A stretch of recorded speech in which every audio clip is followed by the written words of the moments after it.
Skeletor to King Randor. Skeletor to King Randor. Come in, you royal boo.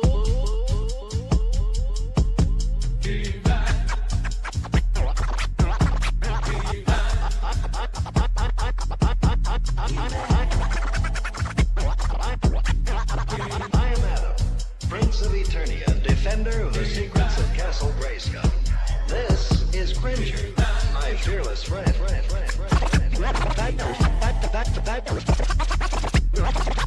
Fabulous secret powers were revealed to me the day I held aloft my magic sword and said, by the power of Grayskull, by the power of Grayskull, by the power of Grayskull, by the power of Grayskull. I have you now, you muscle-bound oaf.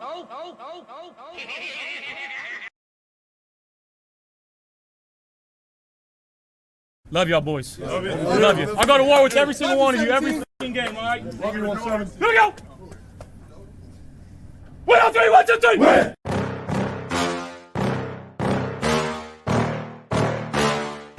Yeah. Please tell me that I can't, that I won't, that I fail, that I'll never make it out, yeah. Please tell me all the bad, never good, fill my head full of every single doubt, yeah. Please say any negative thoughts, I pop off when I hear people say I cannot. I get off to the thought of proving everyone wrong, I won't stop to the top, so you better back off and get lost. I'ma stay loud, stay proud, never running out, never heading south. I'll be spreading out, call it word of mouth, can't put me down, I'll be getting loud. You can have me douse, not what I'm about, have your fucking cloud, it be raining now, I keep making sound, go another round, bitch I'm legend bound, can't stop me now. You don't wanna fuck with me, a slow burn like a disease. Just tell me that I can and I'll show you things that you couldn't believe. Just tell me that I can. Just tell me that I can. Just tell me that I can. Just tell me that I can. It's showtime. Welcome to Friday Night Lights. I'm your host, Tommy, to the highest degree, to the TOP from the 313. What up, Bills Mafia? Happy Friday to all of y'all rocking with me tonight. Yeah, man. First, I do want to, let me get the little background music going on. You know how I like to do here. All right, here we go. All right, let's get to some of the chat, and then I do want to speak about something real quick, and then we'll get on to our regular scheduled program. Bob in the house. Damn, that bison is small. Lava, sorry, just acting like every other Bills fan. Joke. I love that bison, and people need to relax. They're going to look amazing. For heaven's sake, they are going to blow smoke. Yeah, dude, look, man, this is like a new thing now where Bills Mafia or Bills fans, whatever, they want to complain about everything. I mean, look, I'm guilty sometimes of complaining myself. I'm not going to sit here and tell you that I never, complain about anything, but it just seems like that's like the new thing now. It's like just never be happy about anything the Buffalo Bills do. Everything is bad. Everything's ugly. Nothing is going right. The Buffalo Bills are doomed. They can't even get the bison right. But yeah, that first bison is the first one. It's the smallest one, and then I'm assuming the other two are on its way. I'm excited, man. I'm super excited for that, for the stadium, for everything that's going on outside the stadium. It's going to be badass, man. Come on, people. Like, be a little excited, man. We've been going to the same stadium where y'all have been, especially people that live in Buffalo. I live in Detroit. I only been there one time my whole entire life. I had a blast, but let's be real. Like, this is pretty fucking awesome to get a new stadium in Buffalo, especially considering years ago they were talking about moving Buffalo out of Buffalo, right? So come on, folks. All right, sorry. How are you today, Tommy? I'm a little better. I'm gonna get to that. I appreciate you asking me. Oh, brother, this guy stinks. What's going on, Weston? Somebody is working at Area 51. It is, and we have uncovered the truth. And our good buddy of the show, our friend of the show, Jarek, also known as Jance Sports, it is now revealed that he is a scientist in Area 51, and I hope he's okay. I feel like I'm talking to a fake Jarek on Twitter or X, whatever you want to call it. I'm not even sure if it's Jarek anymore. We may have lost Jarek to the government. He may be, I don't know. They may have locked him up somewhere because maybe he spilled some stuff, some classified information he wasn't supposed to. So I don't know. Hopefully I can get to the real Jarek sometime. If not, man, I wish him well. Brady Island. Oh, no. Listen. There's only one island. Believe in Beane Island. Now, Joe Brady's part of that island. You know what I mean? He's there hanging out with Brandon Beane and me and a couple other people, Dan Mitchell and Mikey and, a few others. Cold Front, Weston. Now, look, I did tell Weston today earlier because we all know Weston is a Chiefs fan. I did tell Weston, unfortunately, when we play the Chiefs this year, I'm going to have to ask him to leave the island for that game. After the game, he's more than welcome back. Until the playoffs, if we play the Chiefs again, then we're going to have to kindly ask him to leave the island. And he can go hang out with bank robbers and people who are speeding and crashing their cars and running away from them. He can go hang out with those individuals. But after that, he come right back onto the island and hang out with the cool people. All right, let's go to the rest. Sandra in the house. Good evening, Tommy, to the TOP. That's right. And everybody in the chat, happy Father's Day to all the fathers in chat. Yeah, absolutely. Happy Father's Day. Go Bills podcast. Happy Juneteenth. That wasn't a thing growing up for me, so I got to get familiar with that holiday. So excuse me if I forgot about Juneteenth. I probably will forget next year. And to my, listen, I'm an old head, right? Like it's kind of like the Washington Commanders. I'm still trying to grasp that, but it is what it is. By the way, I didn't get time and a half today when I worked. Right. So, as of 3 p.m. yesterday, I'm officially retired. Oh, dude, bro, Roy, congratulations, dude. Honestly, congratulations. You know what? Hold on. Hold the fuck on. Roy, this is for you. Give it up for Roy. Happily retired. Chilling, no drama, no worries, no having to get up early in the morning for some bullshit job just to pay the bills and survive in this world. That is over with for Roy. Now it's time for a little R&R, lemonade sipping, tea sipping, Bills watching, son of a gun, Roy Collins. Congratulations, Roy. Honestly, that's fucking awesome, man. Dude, I fucking wish. We all envy you right now. Trust me when I tell you. It's you and actually Callie Bills, who retired, I believe, a year or two ago. So now you are two people that have been watching my channel that have retired. So congratulations. RIP. I don't know what that means, but RIP. Hey, rest in peace. Mr. Fulton, the most interesting man in the chat. Hello, Tommy and everyone. I have a big announcement. I told you this is the most interesting man right here. Next Friday on June 26th, I'm going to be recording my new original song for my America 250, and it will be released on Spotify as well. Well, damn, Mr. Fulton, you let me know when that song's released, and I'll add it to my Spotify list. How about that? Let's see here. MJMIV Trumpet. Yo, says Razor Ramon. What's going on, brother? What's going on? Let's see. Hit that horn. I did hit that horn. You know I hit that horn, Bob. Go Bills podcast. Congratulations, Roy. Damn real. Let's all salute Roy for that, man. That's fucking awesome, man. Roy, you can now go enjoy your time on Believe in Beane Island. Absolutely, Roy. You know what I mean? Like, now's the time, bro. You know what I mean? Like, what do you got to do, Roy? You know what I mean? Like, dude, come on over to the island, relax. You know, drinks are on the house. I'm not charging anybody for drinks. You know what I mean?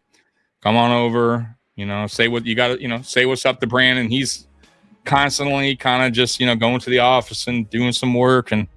But he's there. He's there. Say what's up to him, you know, when you see him. And Joe Brady and all the rest of the crew are out there. Sometimes Josh Allen, you know, he makes an appearance. But, yeah, definitely stop on by, Roy. I know you're still on the fence about the whole Brandon Beane thing, but we'd be happy to see you, brother. All right. Now I'm all caught up with the chat. Oh yeah, hey dude, listen, come on, man.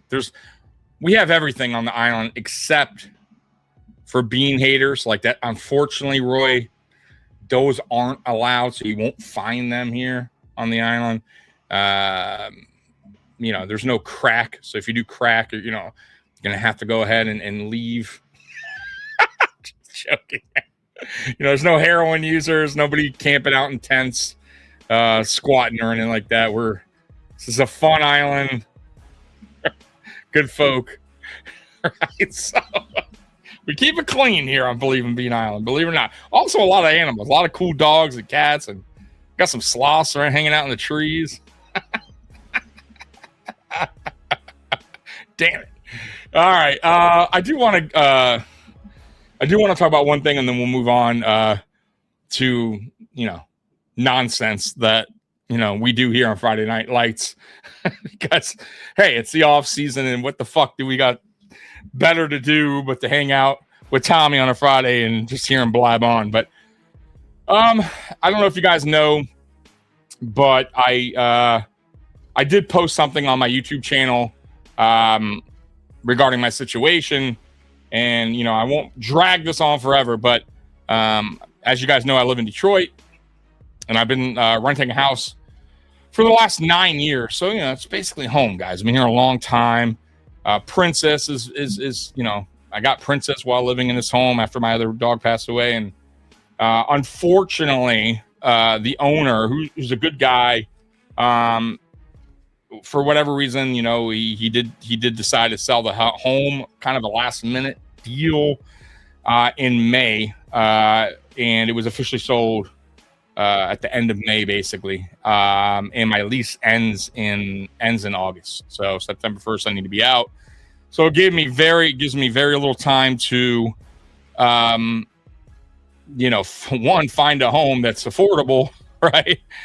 Two, find a home that I can take my dog. You know, Princess is not like a little chihuahua, so they make it very difficult. And three, obviously financially, you know, because I was not expecting this, and I kind of live check to check, guys. Once again, not your issues or anything like that, but I kind of want to get you up to date on why I posted this on my YouTube channel and on Facebook for anyone that follows me on Facebook. But yeah, you know, like normally, guys, I always find my way. I always wind up getting off the ground by myself without help and moving on and figuring out, right? Like life is, you know, like that, right? But sometimes, man, you get in certain situations where you got to ask for help. And unfortunately, I'm in that situation. So I did start a GoFundMe for help, you know, to move in costs and just everything in general, because I got 2 months to get out and find something and, you know, not be homeless. And once again, if I was young, if I didn't have a dog, I could be homeless. I have no problem with that. It's not like I've been homeless before. I'm not going to go down memory lane, but I've been through a lot of bad shit, guys. So this isn't really, it's I've been here before. It's just, unfortunately, it's my age and I got responsibilities and a dog, and it's hit me at the really, really bad time. So long story short, I want to say thank you for the people that have donated already. It means the world to me. I'm going to name those people right now. Dan Mitchell, a good buddy of mine. Also Luis Rodriguez, who's a really close friend of mine. Michael Wright, who a longtime friend. Some people I don't even recognize. A guy named Marty, someone anonymous, a person named Gregory, a Jets, the Zone Jets that comes in here once in a while. A Jets podcaster actually helped out. William, Adam, Matthew, Courtney. I want to say thank you to everybody, all those people that has helped out so far, and for the people that do help in the future. I appreciate all y'all, and even if you don't have anything to donate, just keep your thoughts and prayers with me and Princess, because she is my world. She's my baby. She's not going anywhere. I refuse. You know what I mean? Like, if I have to live in a car because they don't accept dogs wherever, then I will. But there is some fairly good news. So I've been searching, guys, for a home for rent. Finally, I got a call. I put there's a Downriver, it's called. It's kind of a group page on Facebook, and I explained my situation, and somebody reached out to me where they have a house for rent. They understand I have a dog, and they're dog people themselves. So it's somewhat around my price range. I'm going to look tomorrow at 6:00. It seems promising. So I'll keep you guys in the loop, but it's not cheap as far as the down payment and stuff like that. And I got to get you also. That's why the GoFundMe obviously is going to help me a lot in this process. And I want to say thank you for everybody that's helped so far and the people that will help in the future. And even if you just, are thinking about me, I appreciate that. I do have the link. If you guys are interested, it is in the chat. It's pinned. You don't have to do it, right? So I'm just letting you know the situation and why I posted that on my YouTube. And if you follow me on Facebook, why it's there and what the deal is and why the GoFundMe is there. So anyways, that's it. I appreciate you guys. Thank you so much for everybody that's helped and everybody that's reached out and, has wished me well and said they were thinking about me. So thank you so much. All right. And that's it. No more sappy shit. All right. Godzilla King, go Bills. Damn right. Go Bills. What up, Beth? How you doing? I am Matthew. Okay. Oh, Matt. Oh, okay. What's going on, Matthew? How you doing, brother? There we go. Much, you know what? A lot easier for the future. So because, that's tough. That's a tough one. So Matthew's a lot easier. I'm gonna try to remember that for sure. I donated. Best of luck, my brother. Hey, bro. Thank you a lot. Hey, Matthew. Thank you. I appreciate you, brother. Bob, sending prayers to you and Princess. Thank you so much, Bob. I appreciate you, brother. All right, so let's get into Bills talk, man. Enough of that. Let's see here. Ronnie in the house. Ronnie always showing up, going Bills. Go Bills. Damn right, go Bills. How you doing, Ronnie? All right, man. So as you guys know, this week, Matt Perino sat down with Joe Brady. He asked Joe Brady what his thoughts were of the firing of Sean McDermott. And, he said he was devastated. Or what did he say? He said it was, I don't want to misquote him. Let's see here what he said. He said, God, let me pull that up. So I don't want to misquote anybody. But he said, let's see here. Joe Brady was not thrilled when McDermott got fired. Well, I mean, he says, I was broken. Joe Brady's reaction to Sean McDermott's firing. Look, guys, what is he supposed to say? Like, and I and I replied to that, and by the way, I'm not dissing Matt Perino or anything like that. It's a good question, obviously, to ask Joe Brady his thoughts on firing Sean McDermott. Like that's obviously a good question. Probably one question I would have asked myself. But the answer you're going to get, you kind of know what the answer is going to be, right? He wasn't going to just come out and be like, thank God.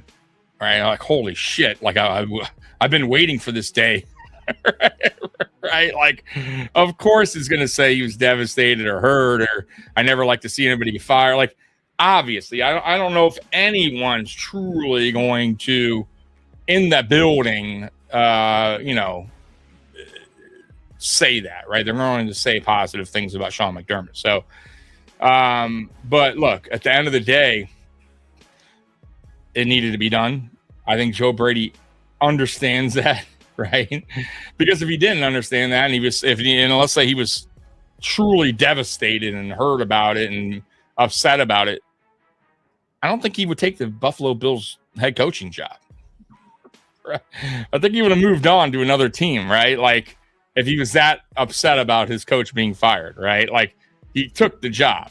So I don't know how upset he really is. So that is that.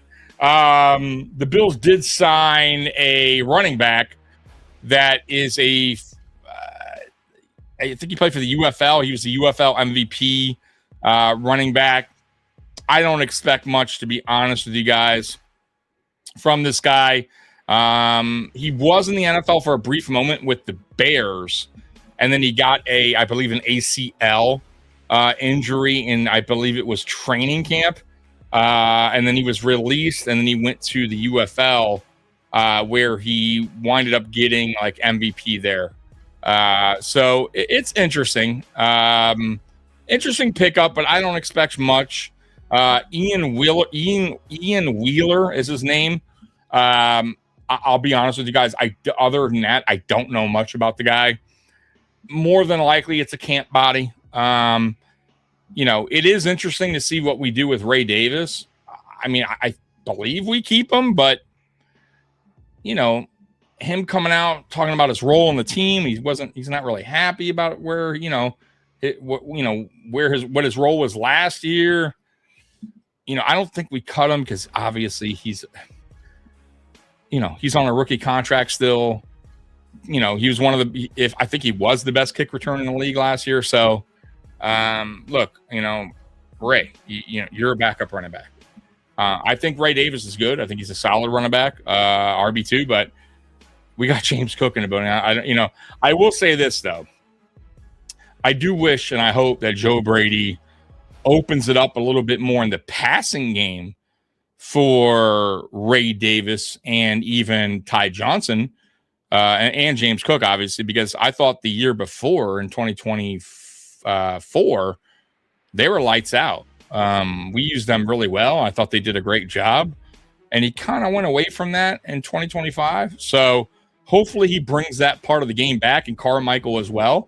And then maybe Ray Davis could feel a little bit more involved in the offense because that part I understand that was thrown out the door for some reason last year. We chose not to really use our running backs in the passing game. Will that change in 2026? We'll find out. Sandra, what's your expectations for the season? Super Bowl or bust? I think we need to take the division back and go from there. Yeah, so I predict a Super Bowl, and I have a bet going with Aramis from Post Podium Podcast. I think the Bills will win a Super Bowl within the next 2 seasons. It could very well happen this season. I don't see why it can't. I know that sounds homerish, but I'm not the only one that feels this way. And also, it's not just Bills fans saying this. It's some national sports media. Vegas has us as the second best favorites behind the Rams to reach or win the Super Bowl. So we got a good team. Like, I keep trying to explain this to people, but I think a lot of Bills fans are just, and it's understandable. I think they're just so used to playoff exits, and they don't want to get sucked into any kind of Super Bowl hype. And look, I'm not trying to throw Super Bowl hype out there. It's when asked the question, I'm going to answer it. Do I believe the Bills can go to a Super Bowl and win a Super Bowl this season? Yes. But I'm also not just going out there and just shouting it out every day in people's faces. But I do believe in this team. I believe in the roster. I believe in the coaching staff. Most importantly, I believe in the vision. I believe in the scheme that, especially on the defensive side, I think that's going to help a lot. And I think that's really what's been holding back this team. The offense was never truly really a problem. It was, we were missing a piece, like a piece to a puzzle, right? And that piece was wide receiver 1. And those are just facts. And imagine, even without the receiver 1 over the last 2 seasons, we still had a really good offense. We still were scoring 28 points a game, top 5, top 3 in the offense, top 2, I think. in scoring. So it wasn't like we had this major drop-off without a receiver one, but it goes to show you how dangerous we could be if we add a wide receiver one, which we did in DJ Moore, yet Bills fans don't want to accept that, right? That's not good enough. I'm trying to at least make them understand where I'm coming from, because I don't want to force my opinion down anyone's throat, but I try to look at everything for what it is and take a step back and make it make sense.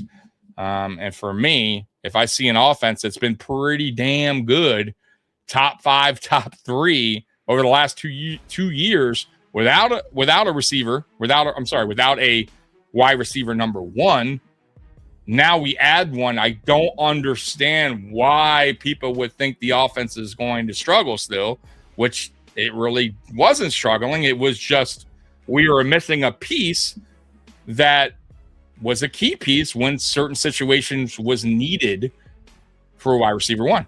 That's all. You know what I mean? So I'm trying to kind of, let people understand that, right? That's going, the offensive side of things are going to be good. I don't expect anything less than good to really great, to be honest with you guys, because it's been good. So honestly, is that bad of me to expect greatness? We have an elite quarterback. We have almost, I would say, borderline elite running back. He's getting to that stage.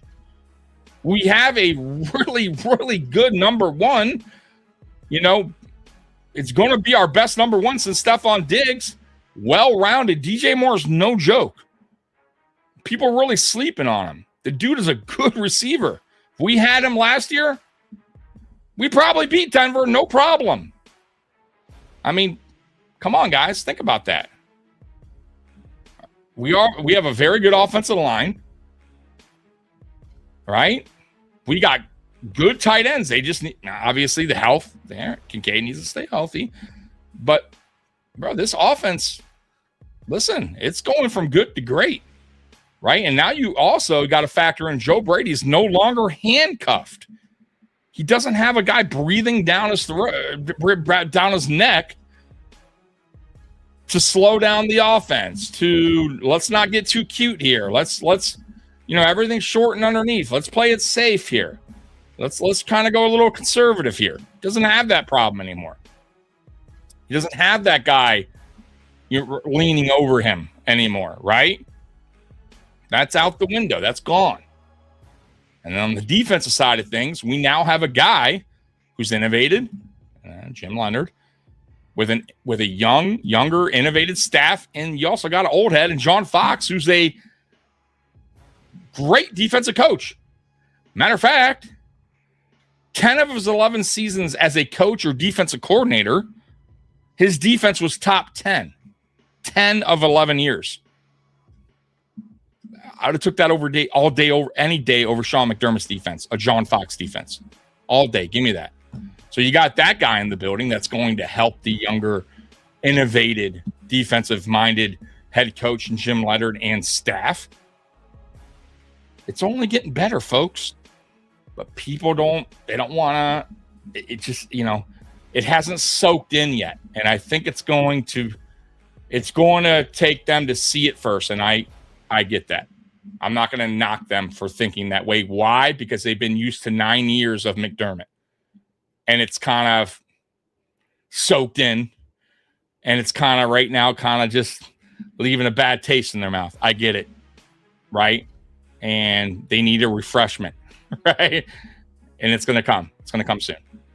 All right, let me get to the rest of the chat. How about that, huh? How about that, huh? Went on a little roll there. Godzilla King, I'll keep you in my prayers. I pray everything works out. Thank you so much. I appreciate that. All the prayers sent to you and Princess. You will find your way, Tommy. Things happen for a reason. You are on top. You are on to better things. Thank you, Beth. I appreciate that.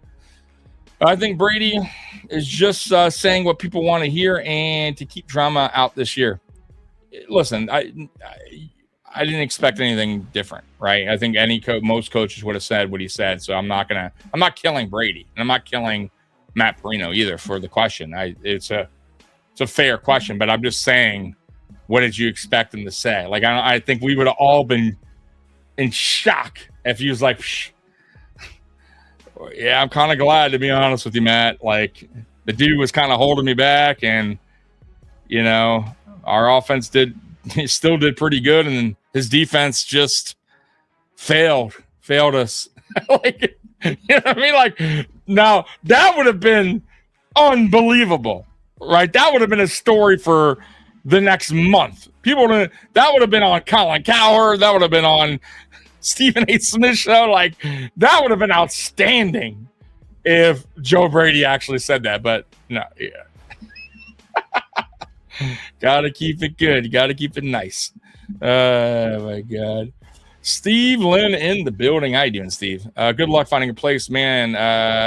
I'm sorry. May what unfolds bless you and be paid for by all the positive energy you put into this world. May you find your ultimate Tommy Allen. Oh, dude, Steve, thank you so much, man. I appreciate you, brother. I think our Bills will be just fine, if not better this year. I get that there was a whole coaching change which can affect and usually does affect performance, but I think we have the right pieces. I do believe so too. Right now, obviously, time will tell. You know what I mean? I'm not, I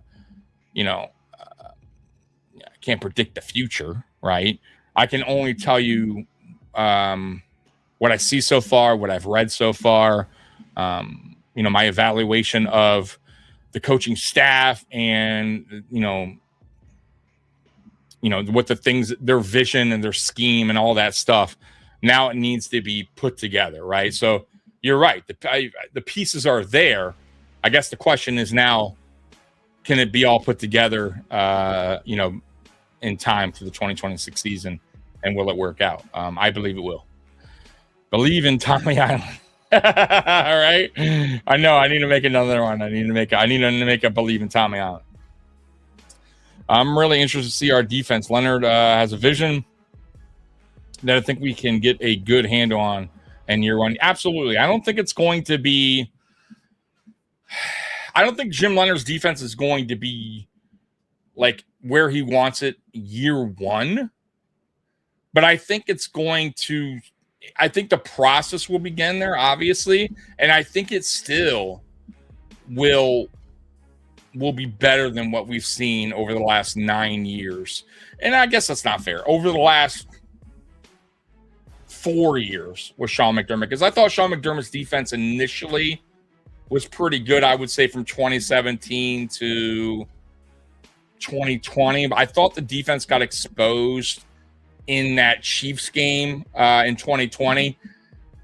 I still was, optimistic at the end of that year because we were trending up and it was the Chiefs.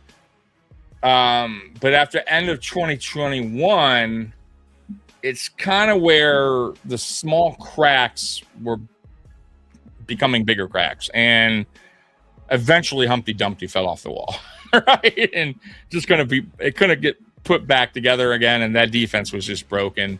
And players are starting to become broken, right? Poyer and Hyde, like the key pieces that held that together. And yeah, it is what it is. So I think Leonhard, and the reason why obviously I say what I'm saying is because I think Jim Leonhard, year one, just like any coach, any new coach, he's inheriting a lot of players, right? So we'll see if these guys can transition into Jim Leonhard's style. But everybody that he picked up in free agency, that Brandon Beane picked up in free agency and in the draft, they're all Leonhard guys. These are guys that Leonhard wanted. These are guys that Leonhard feels will fit into his system. And then moving forward, these, once again, in 2027 off season, it's going to be more of the same. More, it's going to be all Jim Leonhard guys, and eventually, out with the old and in with the new. But I do expect to see quite a bit of a difference and quite a bit of a new look, a refreshing new look on defense that we all been wanting and craving for. It may not be the prettiest at times. We may give up some big plays at times because we're being a little bit more aggressive than usual. But I'll take it. I'll take that all day over conservative, bend don't break Sean McDermott defense that we were running over the last, like I said, once again, 9 years, but the last 4 has been a disaster. So, Godzilla, I agree, Sandra. I think Brady knew that was what was happening. I do too. I think they're never going to tell you, but let's see. Scott Blakely in the house. Anything for Princess Amon. Hey, Scott, thank you so much, brother. I appreciate you, man. But yeah, more than likely, Brandon Beane and Terry Bagula had some type of sit down at the end of the season. They're never going to tell you that. I know Bagula said it was his decision, blah, blah, blah, but they had to have some type of talk. There's no way that Brandon Beane was, in the dark, right? Didn't know anything about this. More than likely, if I had to guess, they talked about, the 13 seconds. They talked about the games that were very close, that we had an opportunity, and why we failed to get the job done in those close games and those key moments. And they probably looked at Sean McDermott as one of the main reasons, or one of the bigger reasons, on why this team failed in those situations. And once again, because I'm going to get people that comment after this video and say, oh, it's not, the players are responsible too. That's it. And I agree. I never said they weren't. However, it still falls back on coaching. It just like the quarterback usually takes the biggest hits out of everyone on the offense, no matter, even if it's not his fault, right? That's just the nature of the beast. And when you're a head coach, it does go back to you. So for me, once again, I do think they had that conversation on why these games were so close, and yet we fell short every time. Why? I'm sure they talked about the defense and why the defense gave up so many points in those games, considering that we have a defensive-minded head coach. All right. If we had an offensive-minded head coach, I don't think they had that conversation, right? They're probably talking about, why are we, keeping our defensive coordinator in the building for so long, right? Why haven't we fired him? I'm sure that would have been a discussion. But yeah, they had to have talked about the defense and why the defense wasn't helping out the offense at all. Why Sean McDermott wasn't taking responsibility for his defense. This is the defense that he wanted. These are guys that Brandon Beane went out and got for his scheme, right? And I try to tell people that all the time. GM's jobs are to go out there and get players that fit into the head coaching scheme and vision. And trust me when I tell you, if you're a offensive-minded head coach, you can guarantee that they are heavily involved, probably more so involved in the draft, especially the draft, and drafting those type of players on that side of the ball. So, for instance, Andy Reid, I'm sure, is heavily involved when it comes to offensive players.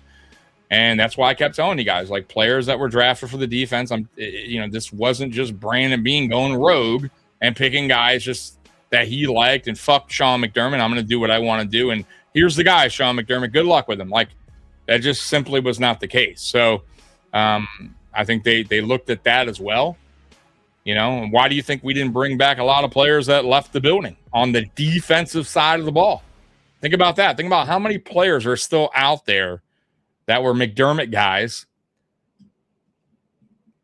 that haven't been picked up, that haven't been picked up by the Buffalo Bills, right? If Brandon Beane was such a rinse and repeat, doesn't matter the head coach, he's going to just do what he wants to do, then he would have brung back Matt Milano already. He would have brung back Trey White.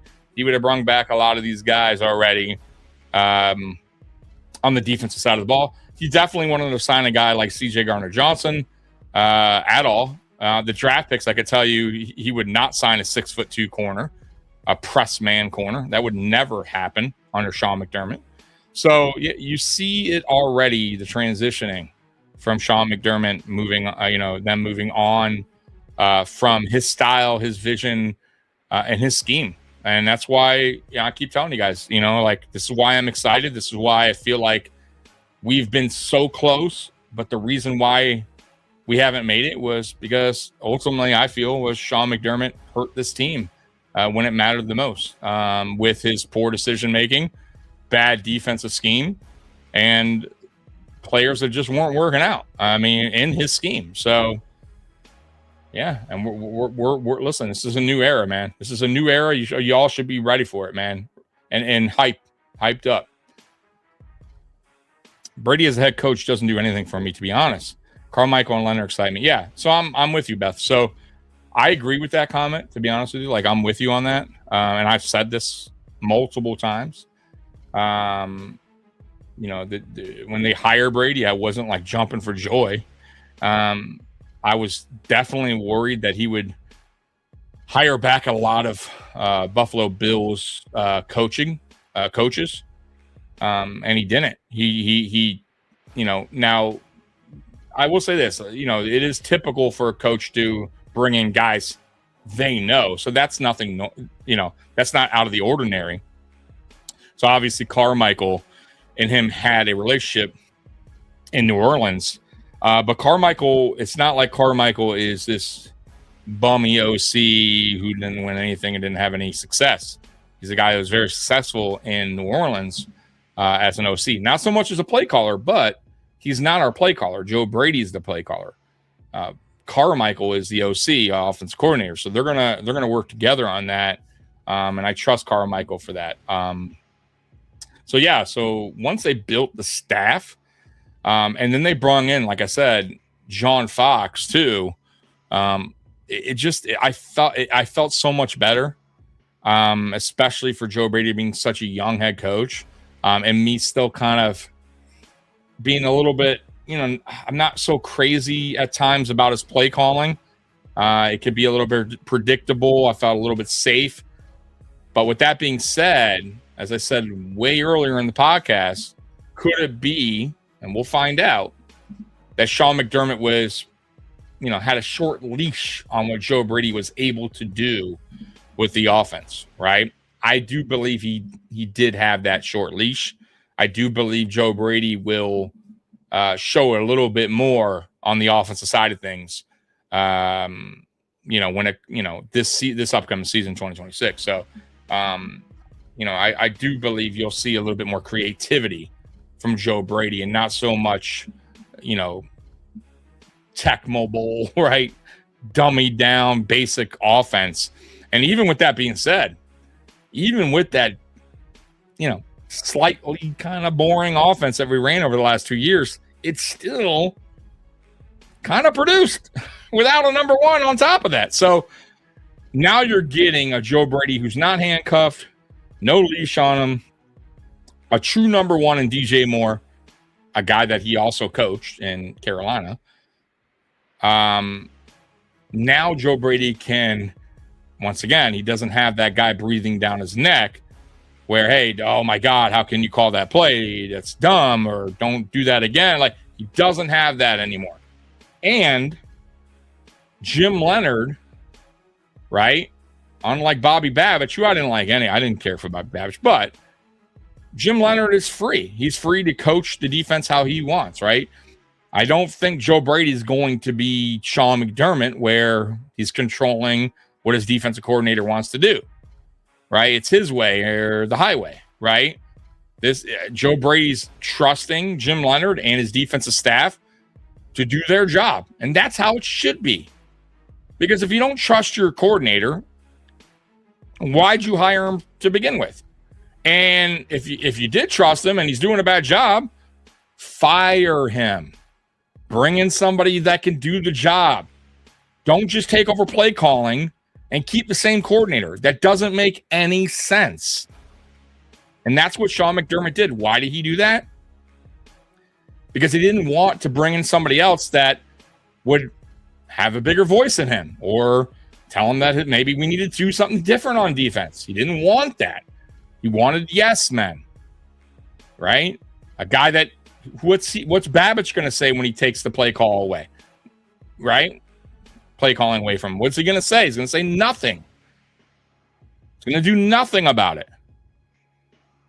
We don't have that anymore, right? We got guys that Joe Brady's going to trust on, let them do their job, and Joe Brady's going to trust in Carmichael, and Joe Brady's going to do his thing on play calling. So I'm excited for it. I'm all good. This is a lot has changed, and that I keep trying to tell people and understand, let people really soak that in, that this isn't the same old in Buffalo, right? Let that go, right? Let that McDermott shit go. For me, it's tough for me to let go because I keep going back to things that a lot of what ifs, and McDermott's obviously a part of that. So once the season starts and we get rolling, I think the McDermott will finally be free out of my brain, and that will be done with, right? And I can be focused on Joe Brady and then, all the other coaches. And, hopefully I'm not doing a video about Joe Brady in the future and how much he needs to get fired. So hopefully not. I think Bills fans always have to see before they believe or trust. But I've been a Bills fan since 1990. We're on the right path. Yeah, I've been a fan since 89. I understand that, by the way. But when I was watching in 89 and really truly grasping football, and I would say the second Super Bowl against Washington is where I really started to really understand the game, and it was all starting to click a little bit. I was super young, but I was it's just the way it goes, guys, right? Everything starts to soak in. You start to understand rules and all that stuff. And those times, that run there of playoffs and Super Bowls, we took it for granted. And when it was gone, it was gone. And then we had our playoff drought for 17 years. And yeah, eventually I get what you're saying, because eventually, you have a coach, he's 3 years in, he gets fired, on to the next coach. And okay, so we moved, for instance, Marv Levy retired, Wade Phillips took over. By the way, I like Wade Phillips. I thought Wade Phillips was an underrated coach. But then we Wade Phillips gets fired by Ralph Wilson. Greg Williams is hired. I know nothing about Greg Williams. And this is where I think Bills fans, like, this whole playoff drought is kind of where you're going with this. And I get it, because Greg was a failure. Then you hire the next guy. You want to be optimistic about the next hire. I think the next hire was Dick Duran, right? Was it Dick Duran, or was it Malarkey? I forget. Either way, the next hire comes in, they give you the coach speak, right? You want to believe, right? They tell you all the good stuff, and then they get fired. Terrible, right? Team. They get fired after 2-3 years. Then it's the next guy at the podium, and eventually you're like, dude, whatever. You're not doing anything. This fucking team's going to suck, right? So I get that, but this is different.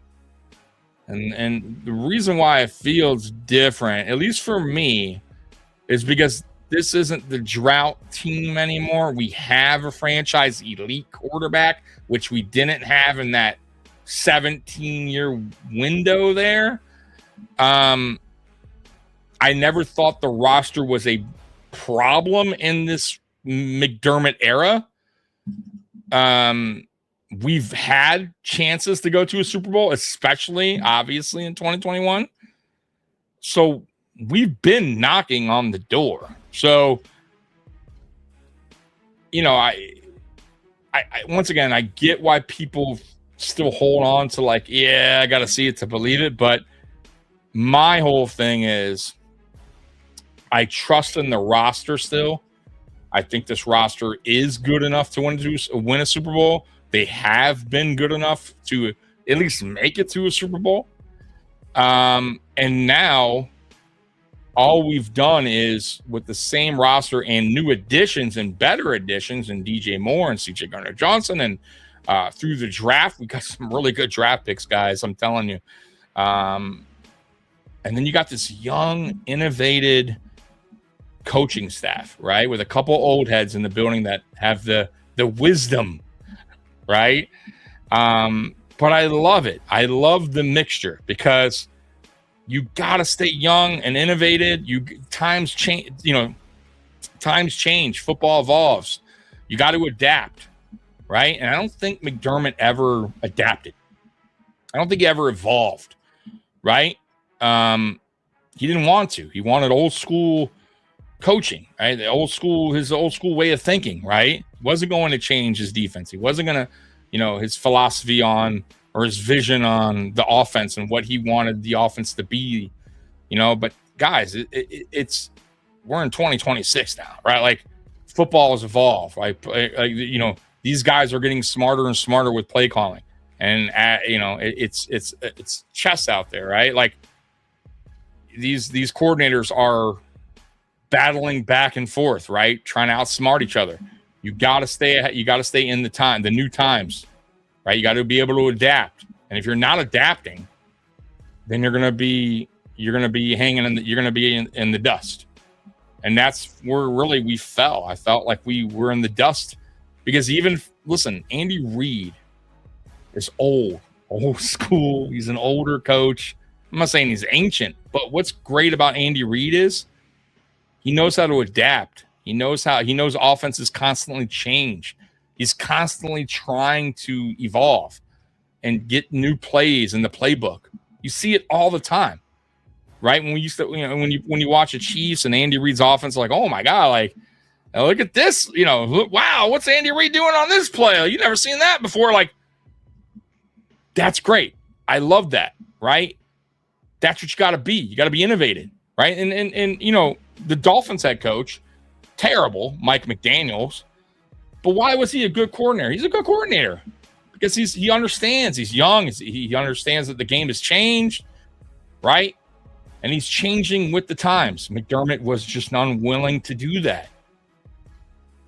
Nobody talks about that. You ever notice that? Nobody brings that up.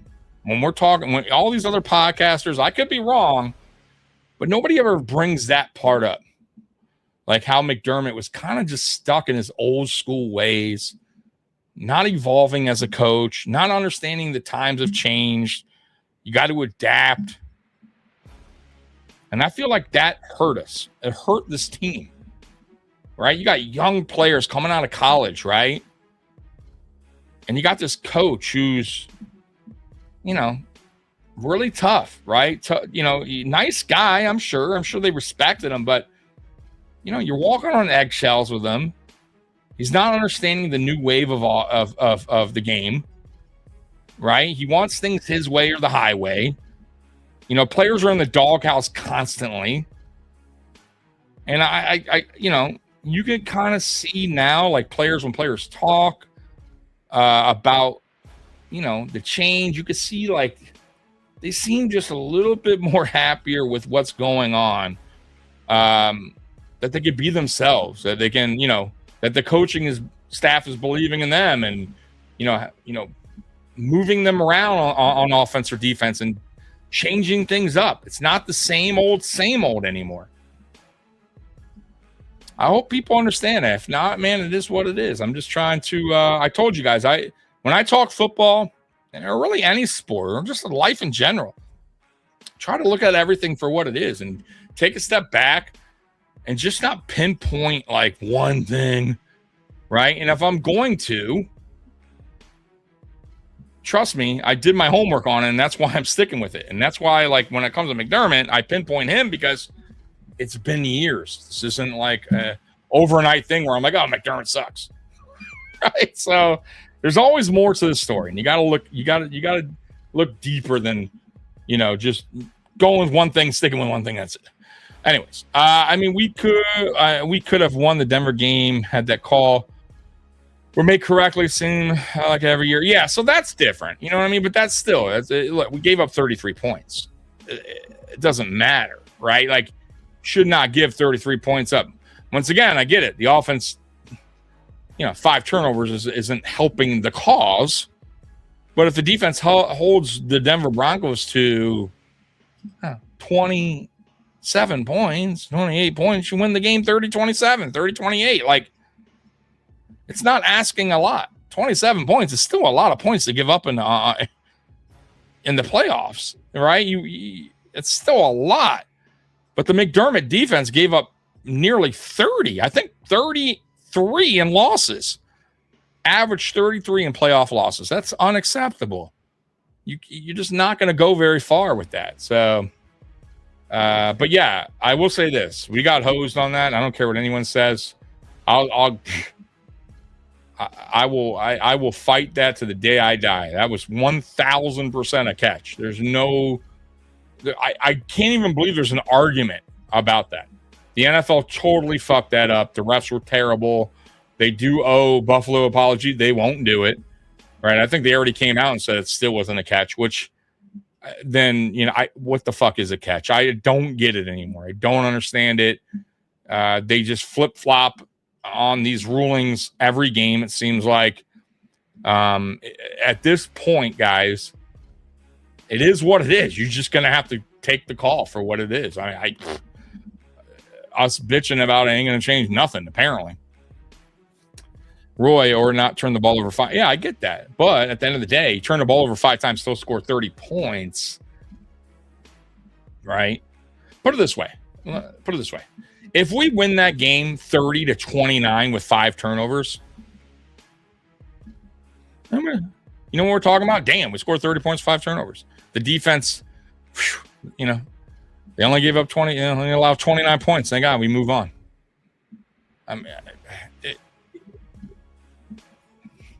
If we have 5 turnovers and 17 points, 14 points, I'd say, damn. It didn't matter how good our defense was. All right, 5 turnovers, 14 points. Boy, you're not gonna win a playoff game that way, right? I mean, like, can we flip it and say that, Roy? You get what I'm trying to say? Like, so once again, 5 turnovers, 13, 14 points. You go, it doesn't matter how good the defense was, right? They'd have to play near damn perfect to win a game like that if the offense only scores 14 points and 5 turnovers. But 5 turnovers and 30 points, tell me it's not good enough. Hey, come on, 30 points on 5 turnovers? That's wild. That's still a lot of points. That's enough. That's definitely enough to get the job done. Especially, once again, and I keep repeating myself, with a defensive-minded head coach. He's not an offensive-minded head coach. If he was an offensive-minded head coach, we would all be here telling a different story. Why? Because McDermott's probably not fired. His offense has been on point since he arrived. But that's not the case. He's a defensive-minded head coach. The offense was never his thing until he tried to make it his thing when he got rid of Stephon Diggs and changed the offensive philosophy and the scheme and slowed down the offense. Changed the way Josh Allen was playing, the way Josh Allen likes to play football. He changed that. So, yeah, once again, this is why it all still points back to Sean McDermott and that shitty-ass fucking defense. There's no – I don't give a fuck about the turnovers. Put it this way. I don't give a fuck if they had 15 goddamn turnovers. They still had 30 points. You know what I'm saying? 30 fucking points. God. Like, but no points. There was nothing about the defense. That was offensive 30 points. It's not even like we're talking about the defense. Oh, the defense had 2 defensive touchdowns, Tommy. No, they didn't. No, they let a fucking Bo Nix. By the way, I don't think Bo Nix is that great either. They let Bo Nix go the length of the field and scored a touchdown with a little over 3 minutes to go in the game. They had twice. They could third and longs on that drive, and yet they could not stop him. All they needed was one stop. One. They stop him. Once again, we're talking a different story. We're going, once again, you know what you're saying? Wow, we got the job done. How the fuck did the offense score 30 points and have 5 turnovers? Well, that's okay, because the defense showed up, and they only allowed 29.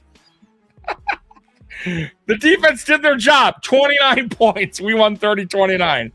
Oh, my God. Make it make sense. Come on, guys. Oh, man. Tommy, Bills fan, how you doing, brother? Beth Facts. It was a catch. Absolutely is a fucking catch. We got the next 2 Super Bowl. Grodad vibes of power, stars align. That's right. That's right. Scott understands where I'm coming from. I think some of you guys do. I think some of you may still feel like, oh, this guy just fucking hates Sean McDermott. Fuck Brandon Beane. Doesn't know what he's talking about. The offense, Josh Allen ruined the game for us. Like, guys, really truly think about what I just said earlier about 30 points and 5 turnovers.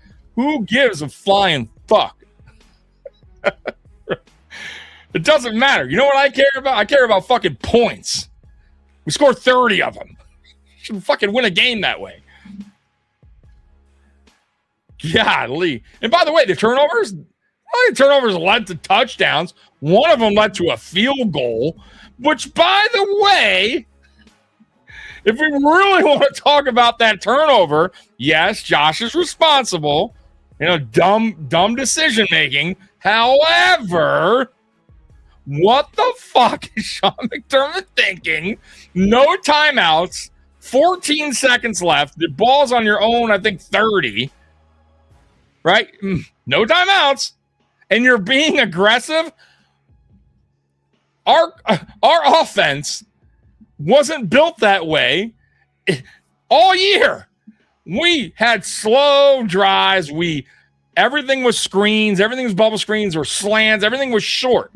So how the fuck are we going to march down the field with 14 seconds, no timeouts? Just kneel the ball and go into halftime. You're getting the ball in the second half. Why even do that? Now, if this was the Brian Daboll offense, go for it. Do it. I'm all for it. You have Stephon Diggs. You have Cole Beasley. You have Emmanuel Sanders. You have reliable guys. Remember the fucking Buffalo Bills-Lions Thanksgiving game? Hardly any time. Aggressive. Go for it. Josh to Stephon Diggs. What was it, a 40-yard pass? No problem. We didn't have that option. What the fuck are you doing, McDermott? No, but nobody wants to call that dumbass idiot out for a ridiculous play call that he did, by the way, the year prior against Houston in a regular season game. Same thing, right? Ball on our own side of the field. No time. I don't think we had any timeouts. I don't recall.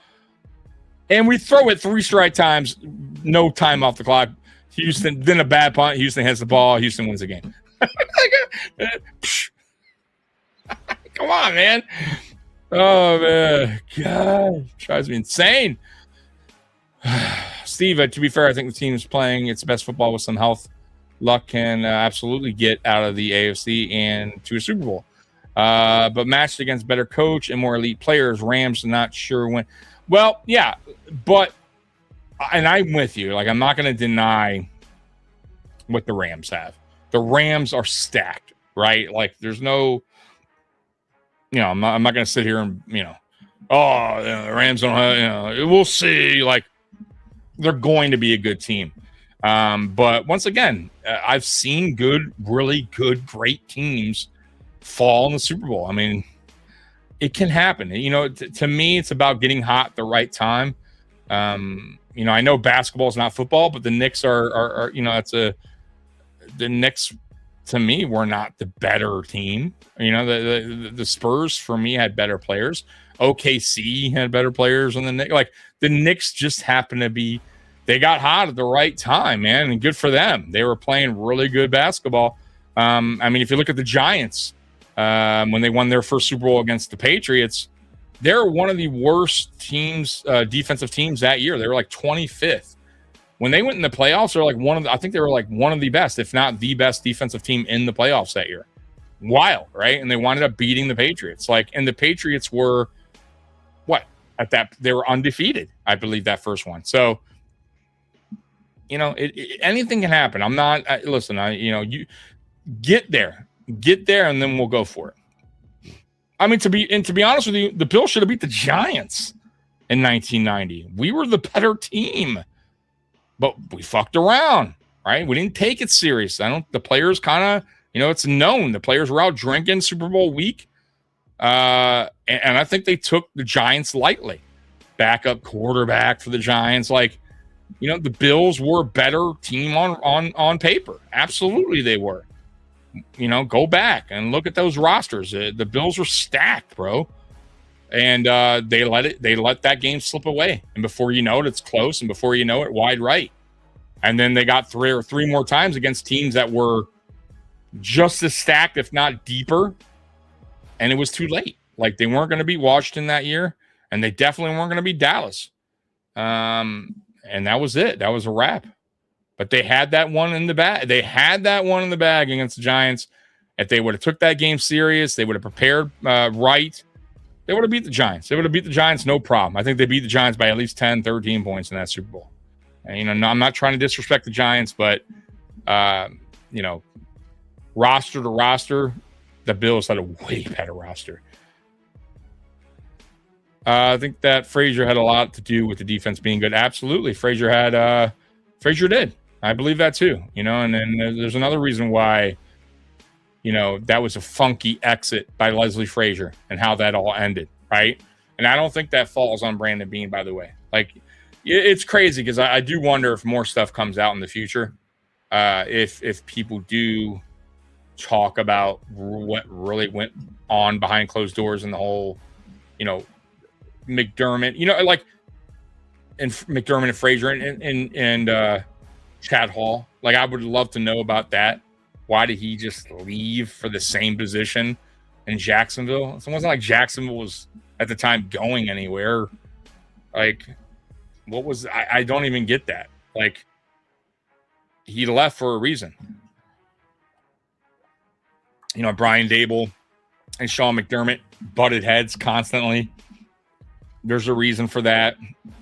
You know what I mean? Like, there's a reason why Sean McDermott didn't really go out and get seasoned vet coordinators, right? I think the only guy that he actually brought in later on that was seasoned was Aaron Kromer. But outside of that, it's usually guys that were already in the building, guys that, you know, that he could, you know, pretty much control, right? And you know, he was the puppet master, right? And that's how it worked. And now that's over with. So thank God. Have Josh and Allen announced the baby's name? They did. What was the name? It recently. I just let me pull it up because I actually saw that on my news feed. It is okay. The name of the baby is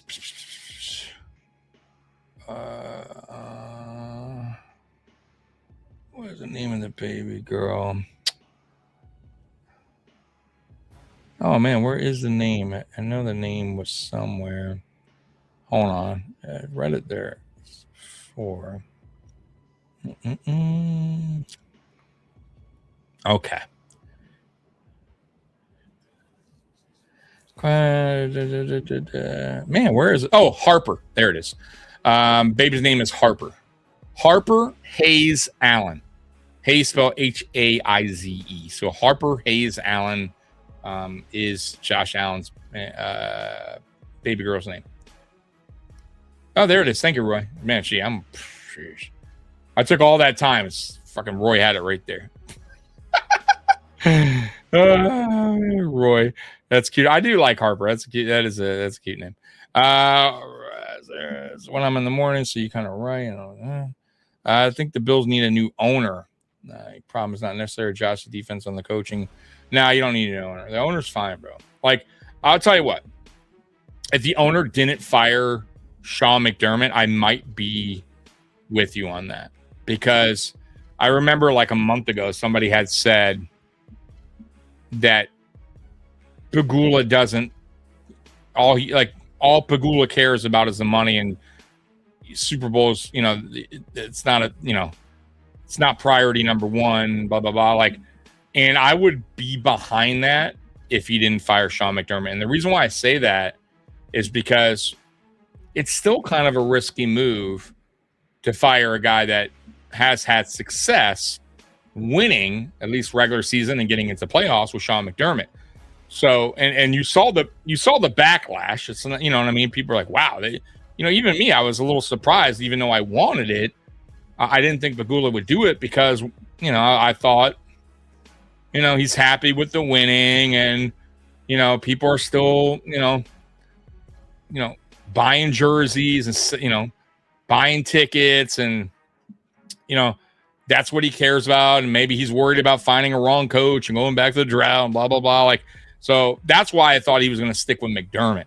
When he fired him, I'm like, okay, like, that showed me that he does care, that he does want more, that he does, that he knows that he's wasting Josh Allen's career, essentially, by giving McDermott all these extended years to get it done. So I think Pegula is a good owner.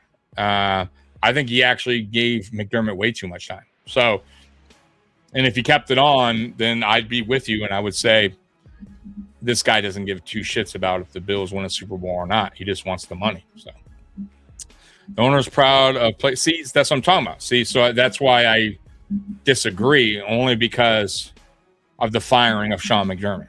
He didn't have to didn't have to fire Sean McDermott. He could have said, fuck it. We're fucking winning. Like, we're constantly in the playoffs. Like, you know what I mean? Like, it's not like we're a bad team here. Like, okay, we don't get the Super Bowl, but hey, I can't complain. The fans still are optimistic. We're winning 12 games every year, right? 11, 12, 13 games. Like, you know what I mean? Like, I'm cool with that. And I'm still making my money. You know what I mean? Like, we're still relevant.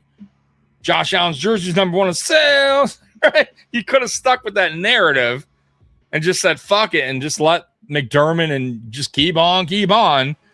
But no, I do think he cares. And if he didn't, doesn't make that decision. But once again, think how you want to think, fan how you want to fan. Billy D, Tommy, how you doing, Billy D? How you doing, brother? No post podium tonight. They're doing one. I know they went down to one podcast a week until, I believe, preseason hits. They said, miss those guys, man. They're fun guys, man. Those are my dude, man. Always a good show. It kind of gets me going when I watch their shows prior to mine. So yeah, I miss them. I miss them boys on Friday night, man. Maybe they'll come back sooner than August. We'll see. Josh is 8-7 in the playoffs, which is okay, but he needs to be satisfied with that. But he needs to not be satisfied with that and get a Super Bowl. He's not satisfied with that. Josh is definitely not satisfied with that. Owner needs to stop praising Josh because Josh seems satisfied with. I don't think so. I think that's wrong too, dude. I gotta disagree. Nobody takes losses harder than Josh Allen. Nobody puts more of the blame on themselves than Josh Allen. I don't think anybody in that locker room puts more blame on themselves than Josh does. Josh takes everything for what it is. He is everything you want in a quarterback. He goes to the podium.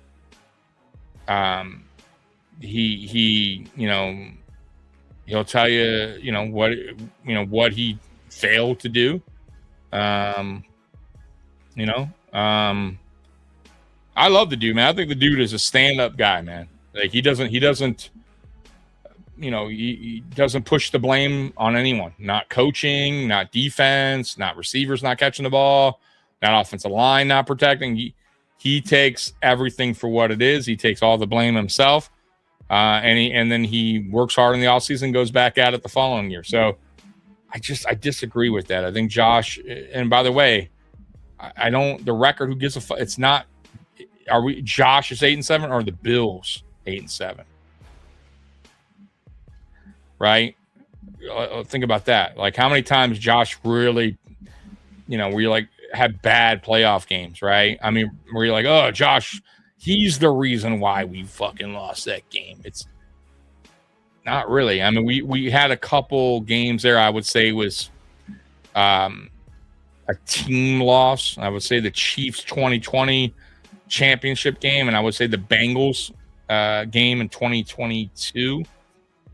Outside of that, Josh has been fine. I mean, even last year, like, it wasn't his greatest performance, and I think he said that. I mean, we know that. It's not like he's hiding the fact that he could have played, he should have played better. But I go back to what I said earlier. Still put up 30 points. I don't give a fuck if you have 10 turnovers. You put up 30 points, your defense should, do their job. Defense gave up 33. Like, people are so quick to be like, well, the defense did this in the third quarter. They didn't allow, like, I don't give a fuck what they didn't allow in one goddamn quarter. They still allowed. What is the total points at the end of the game? Right? What do they do when we needed them the most? Did they step up when we needed them at the most? No. Right? So I don't give a fuck about that. Right? I care about points. Right? That's all. I don't care if Josh had 3 turnovers in the goddamn first half, but yet he led us to a game-winning touchdown. All that will be, I don't give a fuck about that, right? Like, all the turnovers don't mean nothing at that point.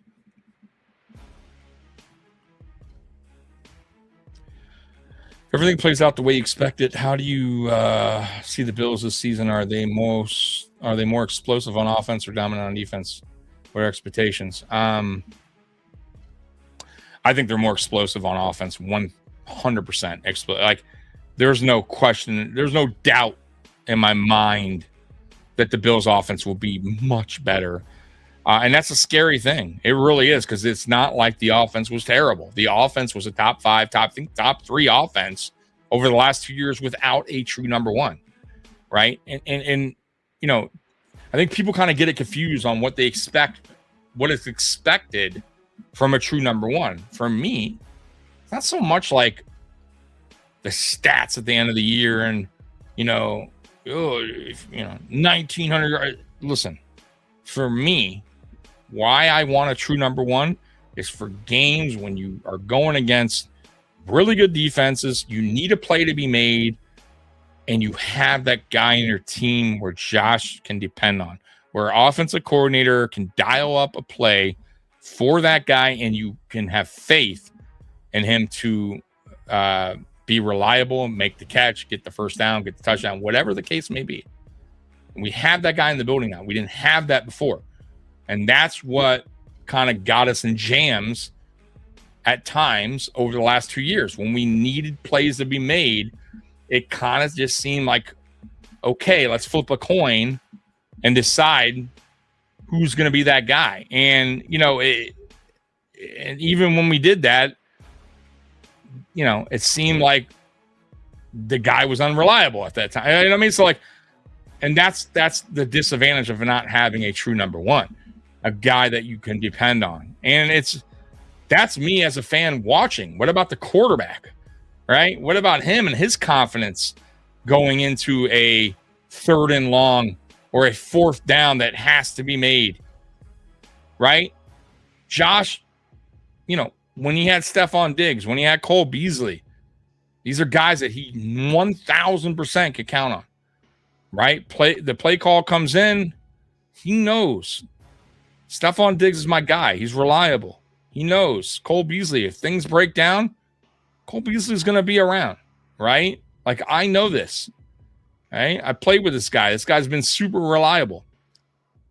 And I don't think Josh had that over the last 2 years. And I like Khalil Shakir and I like Kincaid. Those are good players.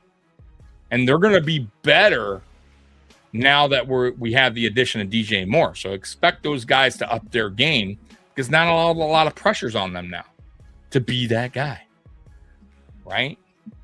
They don't have to have that role now, right? That's what you got the one for. That's why those guys are divas. That's why they want the ball, right?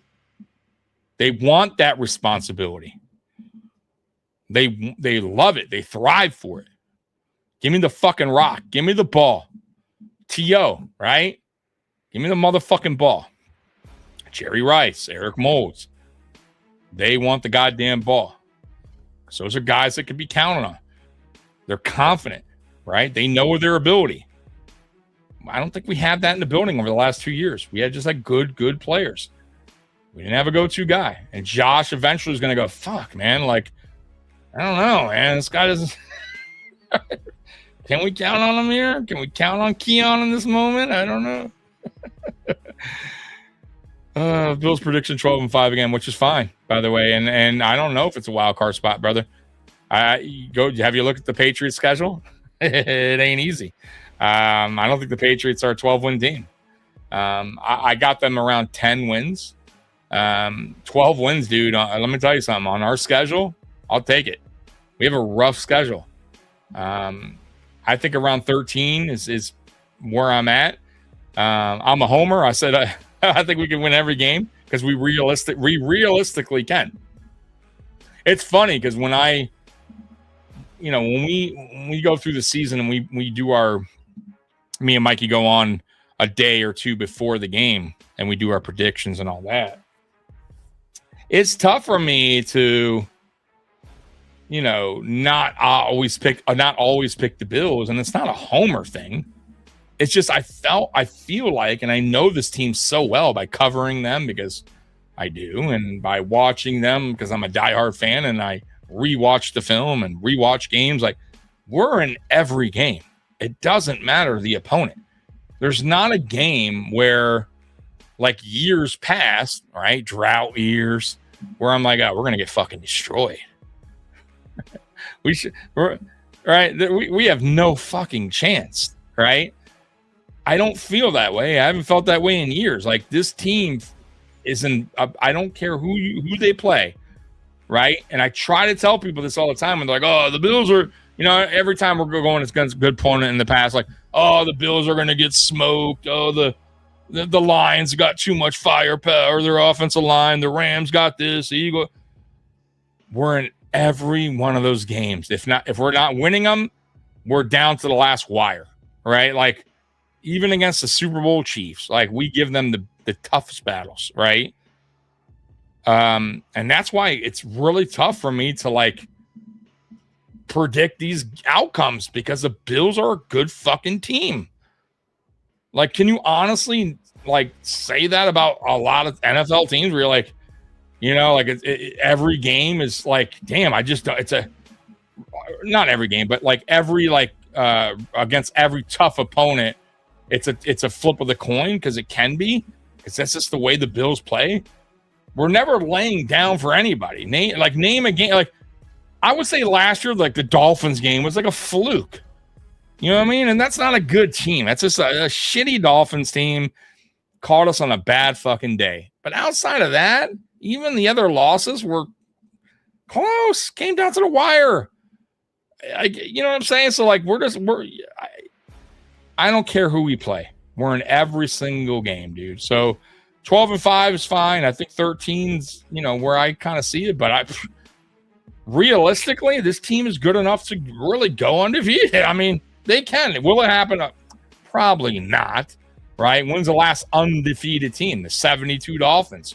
Regular season was the Patriots a long fucking time ago. So I get that's a stretch, but we are in every game. I was curious to ask you, why do you think McDermott kept bringing back the same players over and over? And I never said that because he liked guys that understood his defense.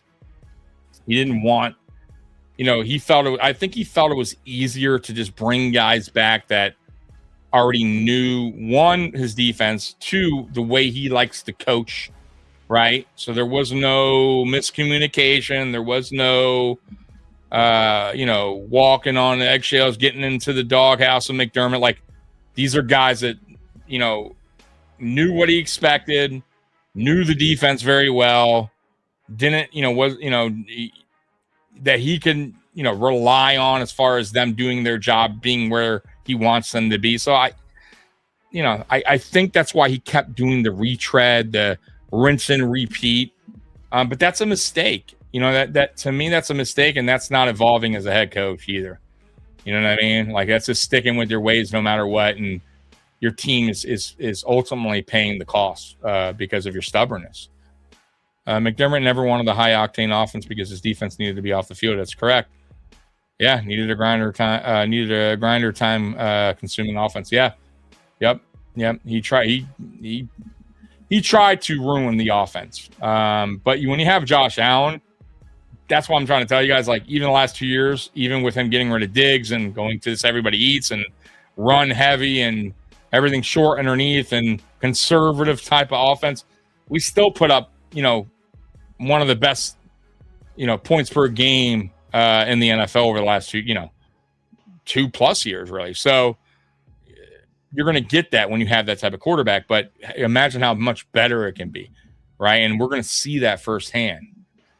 Beth, so fun little end of school year tale. One of the teachers is retiring now that the year is over and was cleaning out her closet. She handed me 2 Buffalo newspapers from 1991 of the Bills in the Super Bowl. Wow, that's crazy that she would even have those papers still left over. One dated January 10th, 1991. The other dated the 27th, I believe. The articles are all about Kelly, Levi, Thurman, etc. So awesome. Yeah, that is pretty cool. That is really cool. Slim in the house. What am I seeing, Tommy? Finally realized that McDermott never had adapted to either game or his players. Me finally realizing? Dude, what are you talking about? It's one thing I've been talking about for years now, dude. I think the way I talk about it is nobody's talking about it the way I am. Nobody. Like, at least I don't think so. I could be wrong, but I look at it. I look at things a little bit differently than a lot of other people when it comes to McDermott's time here and why this team failed the way it did, and not failed wins wise or record wise, or he was a good regular season coach and all that jazz. But when I talk about failed, I'm talking about the ultimate goal, which is a Super Bowl. Like, you know what I mean? Like, that's what we want. That's what we need. That's what Buffalo has never had. Can't keep fucking around with a guy at 9 years. You got to move on. McDermott Island is empty. Yeah, that fucking island's fucking. I don't even know if they're cutting the grass over there still. That island's all fucked up. At least it was articles from 1992 when Thurman couldn't find his helmets. You remember that? What the fuck was that, right? Yeah, no other podcast said the HCMC couldn't evolve. I don't know what that means, Slim. No other podcast said that. HC head coach. I don't know. I don't know what you're talking about. Are you ripping me? I don't know what you're talking about, Slim. Appreciate you being here. I have no idea what you're talking about. Okay, that's some weird thing. No, Tommy, the dumbass defense gave up 25. No, they actually averaged 28 points per game in the playoffs. In playoff losses, they averaged 33. So a little bit more. Either way, let's say they did. And I think actually, so if you go back from 2017 to current, I think his defense average, I think it was like in a total of, I want to say 26.5 or 27, close to that. But then if you look over the last, like, I think it was like 5 years, 6 years, it went up from that to like 28.5. And then in the playoff losses, it was 33 points per game. So, yeah, not good. So 30 plus points in playoff losses, though. 33 over 30. So, I know my stuff, brother. Trust me. I know people sometimes try to get me on stuff. And hey, I'm not always right, by the way. Sometimes people do correct me, and I'm like, oh, fuck, you're You're right on that one, but I've done enough McDermott homework to know where his defense failed and what the points were given up and all that crap. Now you're just being nasty. I'm always nasty. I'm a nasty guy, bro. I don't know. What are you talking about? Am I nasty? Nasty. So much upside. He's physically talented, but he doesn't have the drive of Tom Brady. Belichick could reduce Allen's ego. See, man, dude, are you the Giants fan, by the way? You're the Giants fan, right? You are so off, brother. And that's why, like, I don't listen. Like, when other fan bases come in here, and I think that's you, right? Or you're a Patriots fan. Something like that. I think you are the Patriots fan, actually. The one thing, I will never, like, go dive too deep into other teams, like, rosters or, like, what's been going on there, because I don't study or know the Patriots like that. You know what I mean? I don't, or any NFL team. I of course, I watch football. I keep up to date, but I don't truly, I'm not invested in the goddamn any other team, the Patriots. And I don't think other fan bases are truly invested in other teams either. So that's just not how it is, brother. You know what I mean? Allen is, he definitely has to drive. He doesn't have an ego. So yeah, you're wrong. And if you see it that way, I'm telling you as a Bills fan, and trust me, if there was an ego there, I would tell you. Like, I have no problem. I don't bite my tongue, right? When it comes to this team and players and things I don't like and things I like, I'm going to tell it how it is, how I see it. And there's Allen is far from an egotistical guy. Like, the dude is about a stand-up, professional, courteous guy in the NFL. He may shit talk during games, but if anyone and everyone I've ever heard talk about Allen, as far as players and media, they all can say the same thing. The dude is a very good person, good-hearted. He never puts a player under the bus. He never puts a coach under the bus. So you're very off on that thinking, brother. Very off. I've been watching the World Cup, and they have technology that tells them if they're offsides or not. The NFL needs to install that so we don't have refs deciding team games. Yeah, hey, dude, there's a lot of stuff the NFL, for as much money as they make and all the technology that's out and all this, and they're still getting things wrong. It's mind-boggling, and just simple things like grass fields. Like, soccer players refuse to play on turf, for a reason. And that's not even close to what the NFL makes. Just make it, man. Give these players what they want. I don't give a fuck what you feel. Oh, there's no truth in the turf being better than the grass, and with the analytics and all this show that it's the same. I don't give a fuck what it says. If the players are telling you they feel like shit after playing on turf compared to grass, there's a reason for it. It's their bodies. Come on, man. Do your players right. Do them right, man. You're making billions of dollars, right? And then also do the fans right by getting these calls right. That's all I want. I don't listen. If they had the rules set in place and that was not a catch on that goddamn Broncos game that Brandon Cooks did, and they had all the replays and they did their job, due diligence, and they had the proper, cam work and whatever they had to do to say, hey, that's not a catch, or this wasn't a first down by Josh Allen, or whatever, I'll accept it. I 1000% accept that. But they're not going to do that. They just, I don't get why they won't. They just won't. It's crazy to me.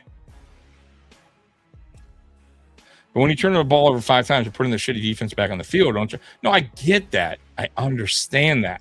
However, this is the whole point about when you hire a coach, you're hiring him because of his skill set. McDermott's skill set was defense.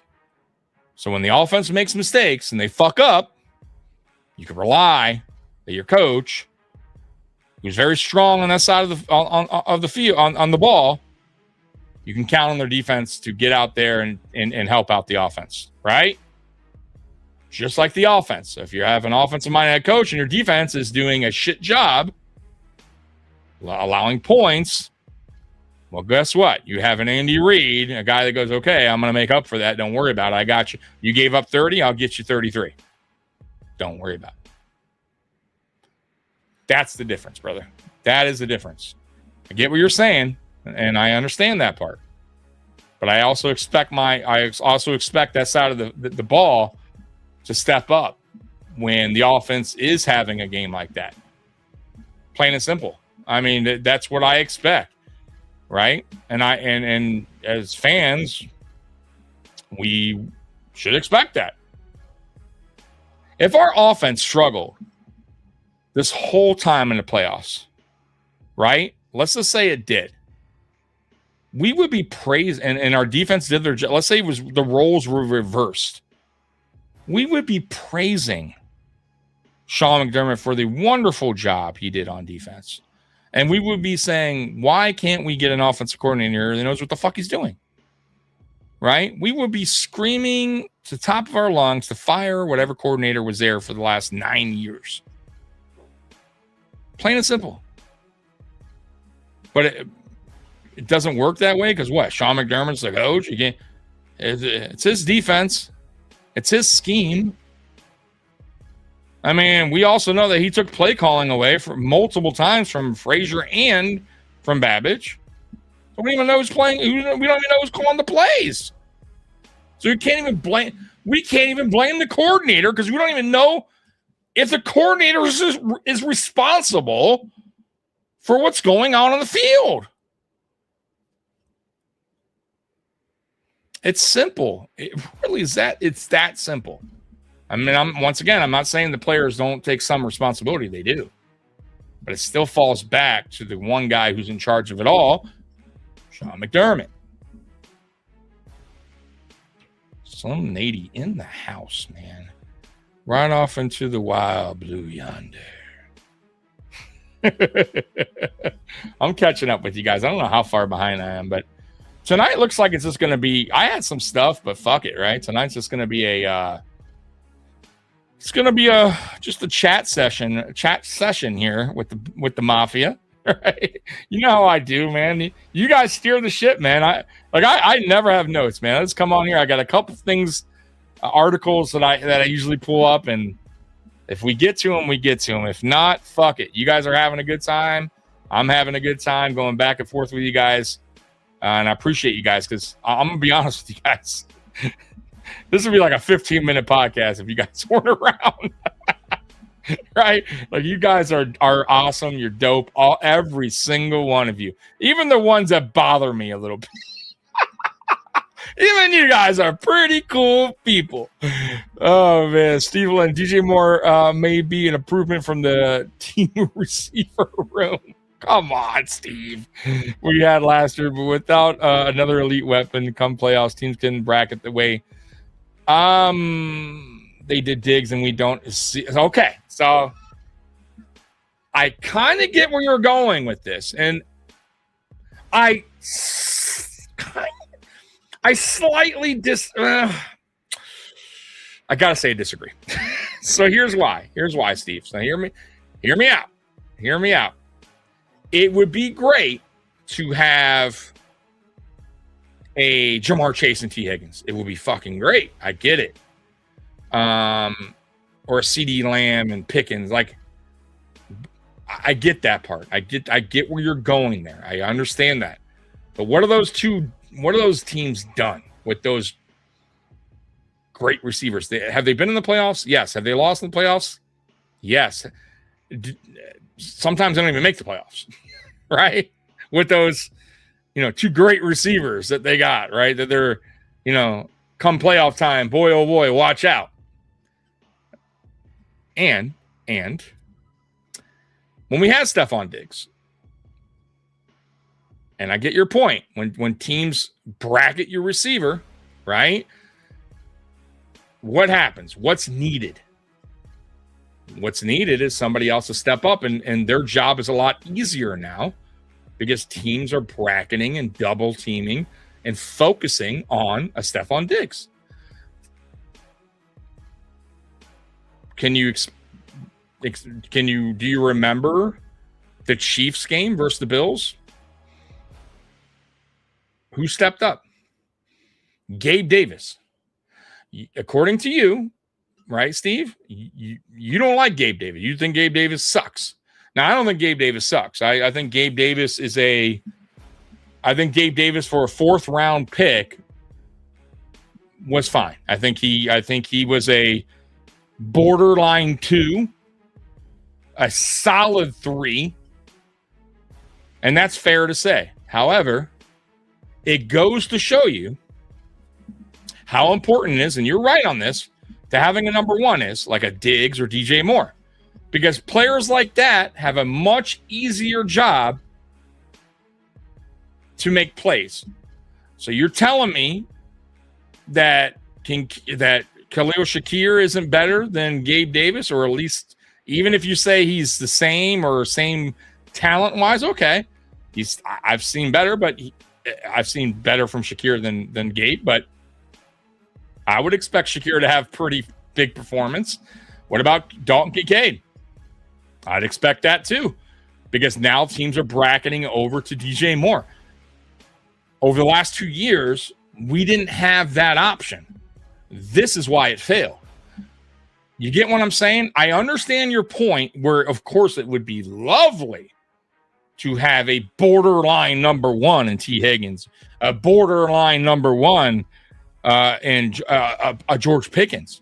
But it's not really necessary when you have the number 1 like Diggs, and you just have guys like a Gabe Davis, like an Emmanuel Sanders, like a Cole Beasley, who are really good, but in those moments stepped up because the pressure wasn't all on them. It was on the 1, which is well-deserved. So you get where I'm going? I hope you get where I'm going with this, because you're right in what you're saying, but wrong in a way, right? You get what I'm saying? So, yes, it would be nice to have that addition, but it's really not needed if you have those other guys that are good receivers, and I believe we have them. Like Khalil Shakir is no slouch. Dalton Kincaid, when healthy, is a really good hybrid tight end, right? Receiving tight end, right? He's almost a receiver, right? Those guys are going to benefit from having a DJ Moore who's going to get those looks from the defense. Case in point, when we got Amari Cooper 2 years ago, if you look at that season and how it was going, Keon Coleman up until that point wasn't doing much. When we got Amari Cooper, his very first game, because he deserved the respect by the defense so much, even though Amari Cooper wasn't in his prime still, he was at the very tail end of his prime, but he still deserved that respect. It opened Keon Coleman up more. It gave him it took the eyes away from Keon Coleman, who had his best game up until that point in the season, because he didn't have that pressure on him. He didn't have the defense surrounding him, right, and paying attention too much to him. That's the big reason why you get these guys, and that's why it was so important to get a DJ Moore. And that's why the last 2 years, even though we were fine on offense, it was good. The points were fine. But when it came down to important games, like you said, in the playoffs, you need that guy. You need that Diggs. You need that DJ Moore. So other guys can benefit. And that's why you got guys like Gabe Davis who benefited. Emmanuel Sanders, like, they had a good game. Cole Beasley had good games in the playoffs because of that. Right? But when you don't have that, it's very tough. And who's the ball going to? Like, defenses don't respect you as much. So I hope you get where I'm coming from on that. Yeah, absolutely, Bob. Yeah, congrats, Roy. Roy is, if y'all don't know, now you know, Roy is retired as of, I think he said today. So Roy is a retired man. I did give him a ticket to Believe in Bean Island. He's not a resident, but he is visiting. He's going to come over. He's going to visit, hang out. He's not a big drinker. I think he said he's, Diet Dr. Pepper, which we have. We even have it in the glass bottle, which is amazing, right? A lot of people are going to give you plastic bottles, right? We're giving Roy the glass bottle treatment, right? We have glass Coke bottles. Like, this is the real deal, right? So he's coming over here. He's enjoying retirement. It's the off season. He's hanging out with Tommy on Friday Night Lights. Good stuff. I wonder if Tommy realized how far behind he is, how we are all stopped talking so we can catch up. Well, thank you, Beth. Tommy, I know you love me. You guys want me to do a speed run? I could do a speed run through the chat. It's just, how I try to answer all of you guys. And if I do that, of course I'm going to get behind. Tommy goes on tangent. I'm like, yeah, I know. And sometimes I get so annoyed when he stops me. I love myself. Like, there's nobody that loves myself more than me. I love me some me. I love hearing myself talk. I was going to say, where's Mikey tonight? Mikey doesn't come on Fridays anymore. Well, he'll be back around preseason or regular season, he said. So for now, you just have to deal with me. You have to deal with me, all right? Let Tommy cook. He's a man of genius that never she's never got made. Yeah, I'd be cooking sometimes, man. Even though some people look, and I never want to force my opinion down on anybody's throat, man. I see it how I see things how I see things, and I'm gonna tell you. I'm gonna bite my tongue, and I hope that people take it for what it is, and some people will go, "Oh, you know what? Maybe that dude made a good point. Maybe Tom made a good point today." Or maybe you get off this podcast and go, "God, what the fuck did I just listen to for 2 hours? What the fuck did I just do for 2 hours? Did I get any? Did I learn anything tonight? Did I take anything away from what Tommy had to say tonight?" Oh, boy. Well, I believe he said McDermott sucks as a coach. I think he said the Bills are going to win a Super Bowl. I think that's what I got out of tonight's 2-hour podcast. And he was really behind on the chat. Oh, my God. I'm just giving Tommy a hard time. I actually like his tangents. Usually he has good points I may not have thought about. Tommy, the great news is the Patriots changed coaches and went to the Super Bowl. The Knicks changed coaches and won the championship. The Bills changed coaches. Guess what's next? Absolutely. I read this great statement by the owner. I don't know if you guys recall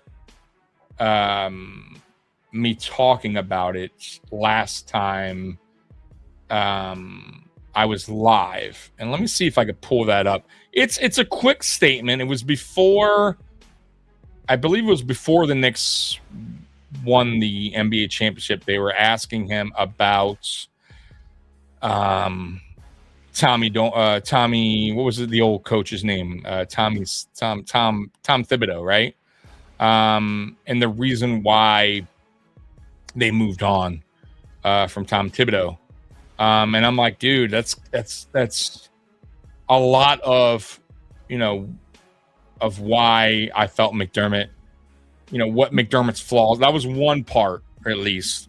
And it was a big part of McDermott's flaws. And let me see if I can find that and read it to you guys so you can kind of understand like an owner's point, right? And maybe what Terry Bagula and possibly Brandon Beane was thinking as well in their decision of firing Sean McDermott. And I know because I've said this before, you know what I mean? Like this exact thing. But hearing an owner talk about it, I'm like, damn, dude, like, yeah, like that was our problem here. That was one of the problems here. So let me read this. Let me read this to you guys real quick. So, and it's a quick statement. It's really quick. So, okay. So he says this. He says, let's see here. Hold on. Okay. The team is really built on the shoulders of Tom Thibodeau. This is the owner, by the way, of the Knicks. The team is really built on the shoulders of Tom Thibodeau. He built the core. Knicks owner James Dolan said during an interview with WFAN in January, "We went as far as we did last year. So you really got to take your hat off to Tom and the job he did. But we did come to the conclusion that we had an idea of how we wanted to organize the team, and that meant we needed to evolve, actually beyond the old traditional coaching formulas. We tried to work with Tom. It really wasn't his thing." What does that tell you? That tells you Tom Thibodeau, a good coach, a guy that got the Knicks to the playoffs, I think 4 out of 5 years or something like that, 50-plus wins, I think 4 years. But he was unwilling to change his ways.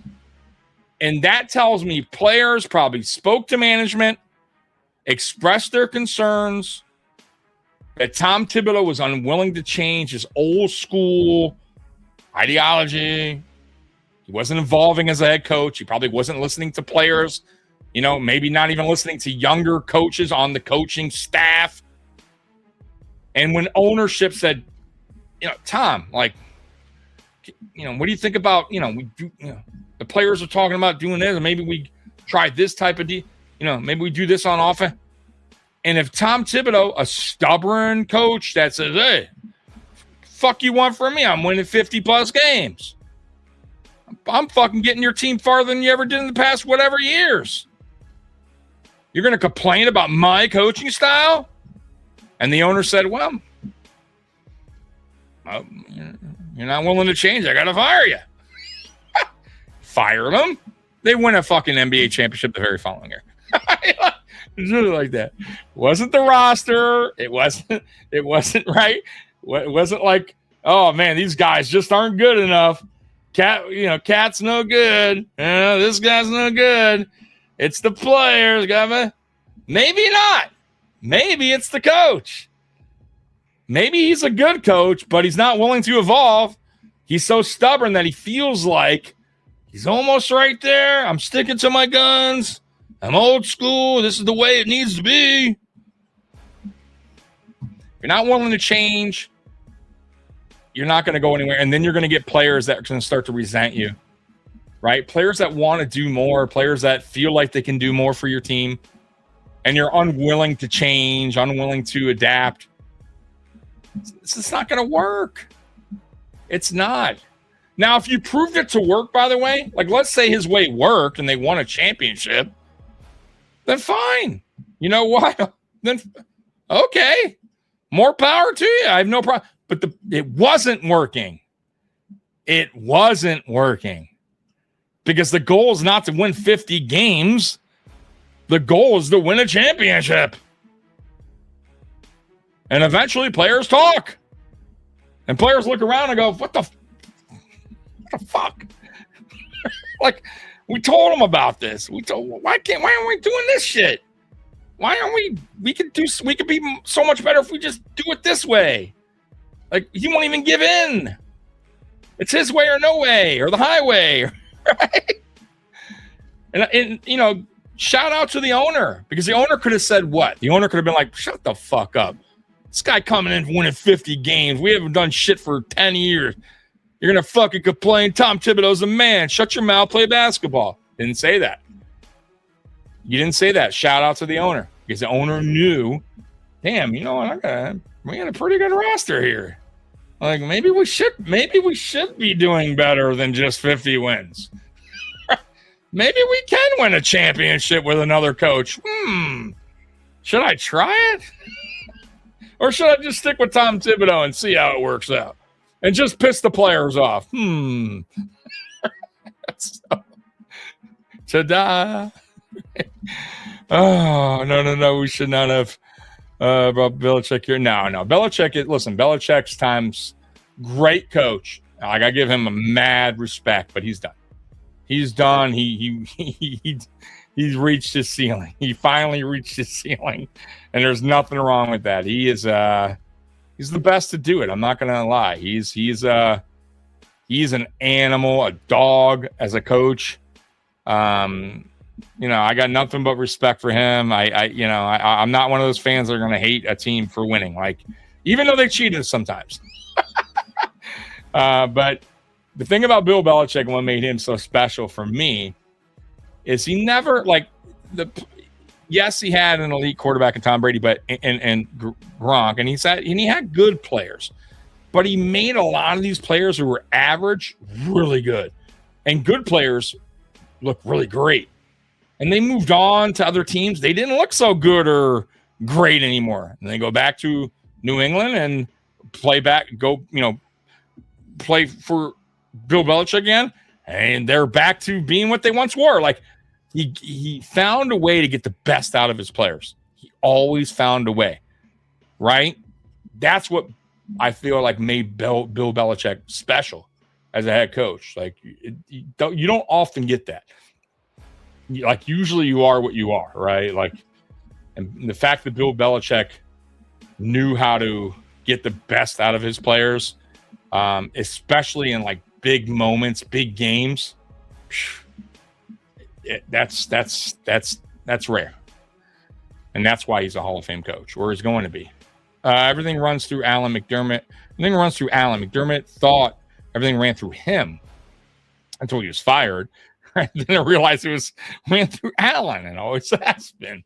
Absolutely. Stale defensive minds was not the way the NFL was off. Stale defensive minds was not the way the NFL wine was blowing. Maybe mine was blowing. Belichick, Tomlin, McDermott were all losers in the new era. Yeah. So you Steve, you're kind of going where I'm going with the whole, times change. You got to, evolve. You got to adapt. Like, some old school coaches, though, Steve, not all of them. I get you're pointing out some of them, but not all of them. Like, Andy Reid has done a fantastic job of evolving and adapting and constantly changing his offense, or not changing his offense, adding more plays to his offense, right?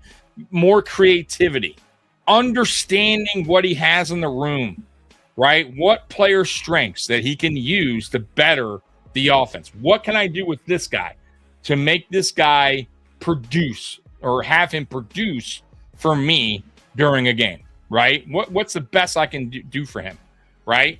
And he's great at that. Wonderful. And like you said, I get your point. Like, some coaches, Belichick, he got to a point. Tomlin seemed like he got to a point. McDermott, I'm not going to call them losers, because they were good at one point, especially those first two. Belichick and Tomlin, they have rings. Like, I can't call anybody a loser for that. However, yes, the game kind of passed them by, and they were unwilling to adapt, evolve, and they kind of were stuck. And this is the way I'm going to do it, and no one's going to tell me any different. The difference between those two guys, though, Belichick and Tomlin, is at least they had hardware. At least they had hardware where fans will go, oh, you know what, shit. And like, I guess we can give this guy 5 more years. Like, he did win us a Super Bowl or 2. You get what I mean? Like, now McDermott, let me check the hardware. Let me see. Hardware. Yeah, I can't find any. It's not there. Is it hiding? No, it's not there. This is the era of offensive minds who respect innovative and aggressive defenses. Majority of playoff coaches and winners have all been offensive minds. I get that. However, Steve, if you look, and I'm with you, and I understand where you're going with that too, and I kind of agree with you a little bit on that, but if you look at the defensive Super Bowl winners over the last, I think I looked it up, it was like last 8 Super Bowls, their defense has pretty good numbers in the playoffs. I think the average Super Bowl winning defense in the playoff was like 18 points per game. It was like 18 point something. I think that's a lot better than averaging 28 that McDermott allowed. So you still got to have that defense. I get what you're saying, though. And that's kind of my point, too, about the innovative mind on the offense and evolving and adapting. The defense also has to do that, has to evolve, has to adapt, because these offenses are always trying to find something new, creative, and add something to their playbook. It's a chess match, right? If the defensive coordinator is just out of tune and stuck in his ways, he's not going to know what's coming. He's not going to know how to adapt or adjust. And it's going to be a bad ending. And we've seen that over and over and over and over. There was no change when it came to McDermott's defense, especially in big moments, big games. And those were in the playoffs. Great channel. Major respect that you take the time to read every comment. Best wishes to Bills and Patriots. Peace out. Hey, thank you so much. I appreciate you watching. I know you're a Patriots fan, but thank you for rocking with Mafia Sports Report. Appreciate you, brother. Sandra, Tommy, you are behind in the chat. Speed it up. Okay, speed it up. It's time to do a speed run. Okay, so here's the point. Here's the part of the podcast where I'm going to do a speed run of the comments, because people are not happy with Tommy and the getting behind on the chats. Oh, excuse me. So here we go. Time for a speed run. Godzilla came. McDermott held all the players back and not on defense, but on offense. The reason why we lost Diggs was because of McDermott and put us in a bad situation. Now we have a number 1. Roy coming in. If you have a Diet Dr. Pecker, I said, oh my God. I don't have a Diet Dr. Pecker. If you have a Diet Dr. Pepper, glass bottles, I'll definitely visit. If you are depending on Shakir or an unhealthy Kincaid, that is now, come on, that's unfair. Let's not say that. Let's not. And by the way, Shakir has been a good player. Like, don't knock Shakir. But if you're depending on Shakir or unhealthy Kincaid, bust Coleman. I didn't mention Coleman. But when teams are back to while other teams have number 2s, Hobbs, yeah, but dude, once again, those are teams that haven't done anything. What have they done? All these teams you're naming haven't done anything. So, and maybe the Rams will, but they had Adams last year in Puka Nacua. They got beat by the Seattle Seahawks. Right? What has Higgins done with Jamar Chase? Nothing. Addison. I think the Eagles, right? So maybe they did okay. So what? Hobbs, nothing. Like, come on. Stop. Listen, let's not foresee the future here. I get what you're saying about Kincaid. I understand that. I'm with you on that. Injuries have not been his, they've been his worst nightmare, right? But we can't we can't just go and just say, oh, he's not going to be ready for the play. Like, we don't know that. It's not fair to say that. I understand it's one of those things with Kincaid, but let's not go there yet. Shakir is a really good player. He's been our best player for a couple years now. I think Shakir can be dependent on absolutely if we have a number one. You're going to see it, by the way. You will 100% see it. There's no doubt in my mind that you're matter of fact, if you go back to the Stephon Diggs last year here, Shakir was our most targeted receiver down the stretch. Shakir was making some plays. And in the following year, Shakir was our best receiver by anybody. Like, yards after catch, that dude is a beast. He's and I think he can do more on offense too than what they had him do last year.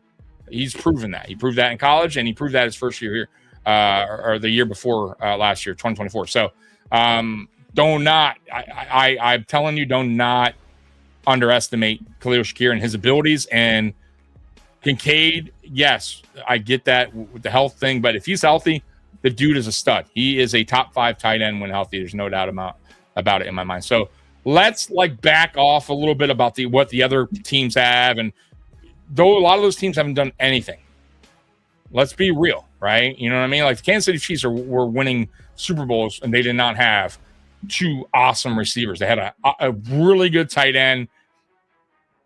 And when Tyreek Hill left, they had okay receivers. I mean, you know what I'm saying? You know what I'm You don't have to have that. You need a number one, and you need guys that can step up in the playoffs. And I think those guys can and will. So, but we'll find out. Time will tell, man. Time will tell. Okay. Don't worry. Everything is going to work out. It's going to be an amazing year. I can't wait. It's going to be great. And I know I said I was going to do speed run. Sorry about it. Stop there. I haven't seen Sean in the chat tonight. What's up? No, I haven't seen him either, but he apologized, and he was cool. And he was nice to me too about my situation. Text me, and I appreciate that. I think Brady has a shot at being coach of the year. Absolutely. I can't believe linebacker Alan Smith from the 49ers passed away. He was a great linebacker back in the day. It's so sad to hear that. Yeah, and I think he either OD or he was depressed and did what he had to do. That he thought was best. And and it happens, guys. We do got a super chat, man. Let's hit that super chat. Every super chat gets that train.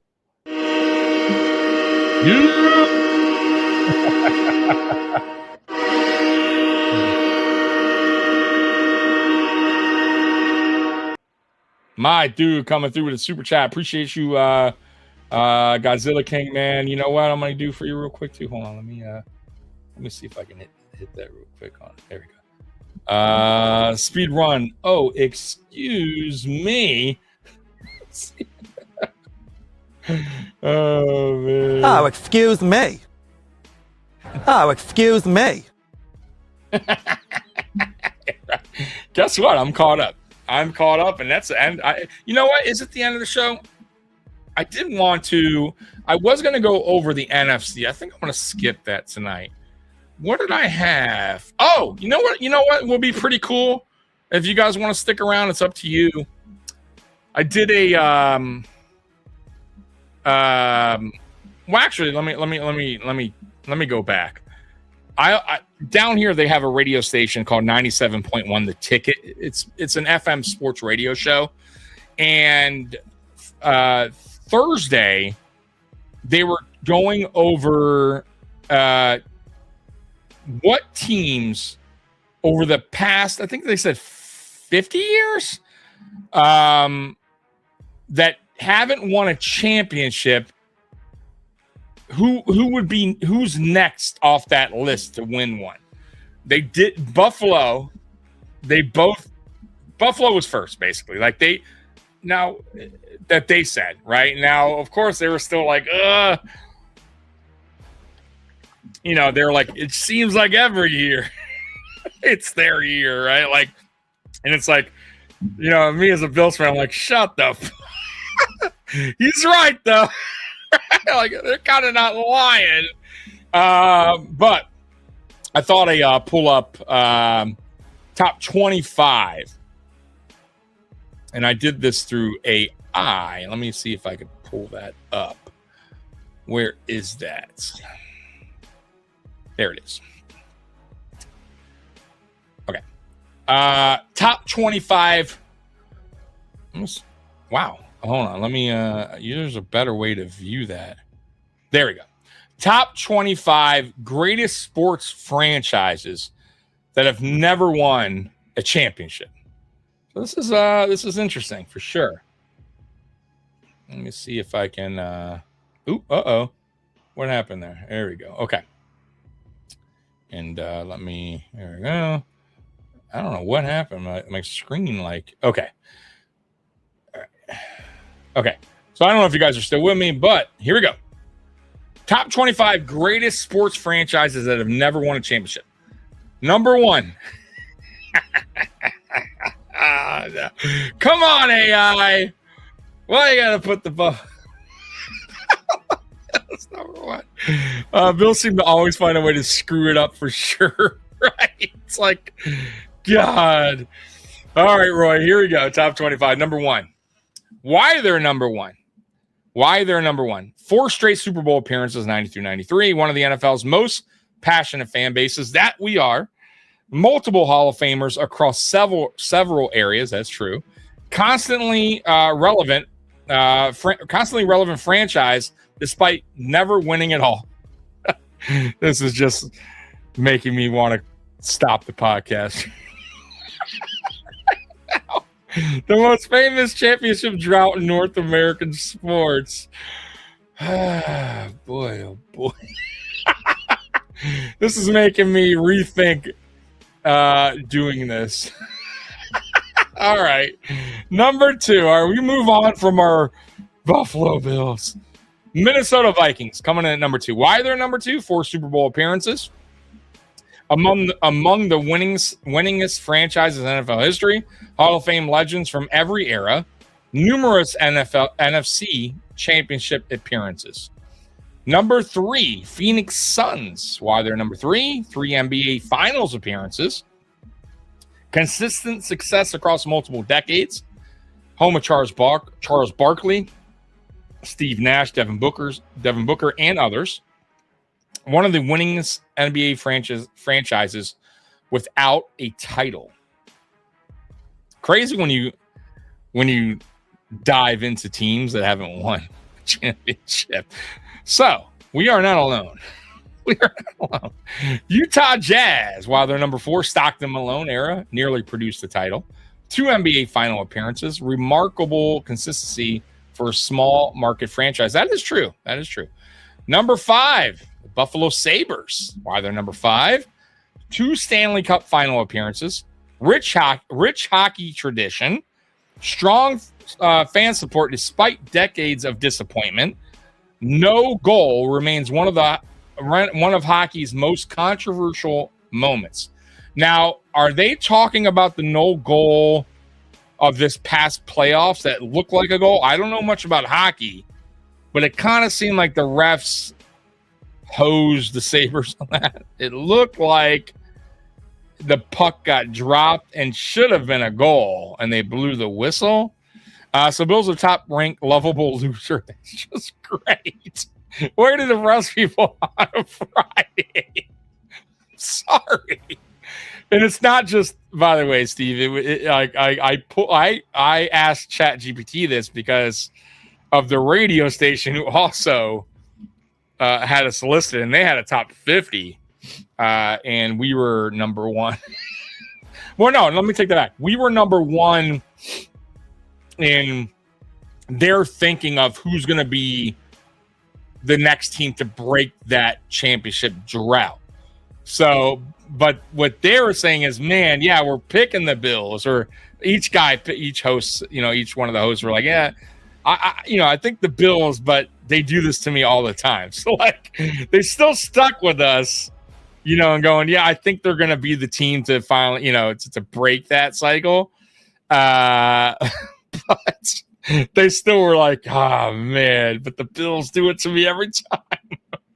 1999 Stanley Cup Finals was the no goal. See, I don't watch hockey. What was that about? If you can explain it, Roy, I'm very, very curious what that means. No goal.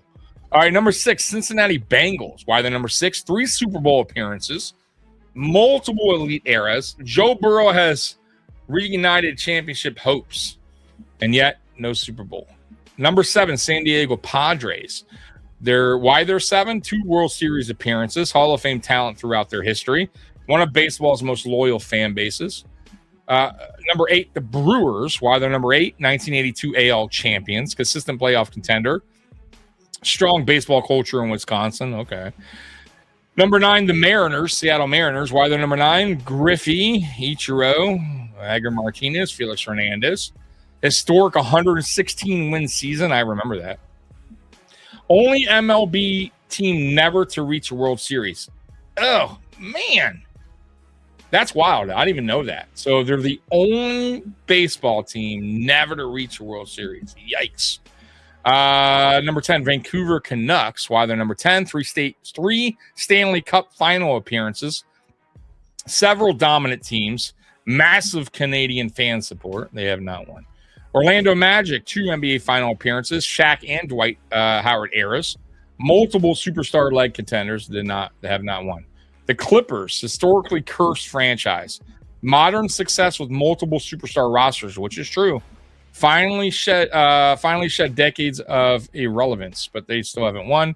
The Nashville Predators, 2017 Stanley Cup final appearance. Built hockey into a major force in Tennessee. The Panthers, 2 Super Bowl appearances. Remarkable success for a young franchise. They have not won one. Brooklyn Nets, 2 NBA Finals appearances, several superstar eras. The Tennessee Titans, 1 yard short of a Super Bowl title. Y'all remember that against the Rams. Multiple playoff runs. Cardinals, oldest continuously operating NFL franchise, Super Bowl appearance in 2008. The Atlanta Falcons coming in at 18, 2 Super Bowl appearances, historic offensive teams. Unfortunately remembered for 28-3 against the Patriots. I thought they had that game in the bag. I remember I actually went to my bar at the time. I got invited to a Super Bowl party. I left when they were up, got home, and the game was starting to turn around right there. And I couldn't believe what I was watching. They totally blew it. 28-3 lead. That's rough.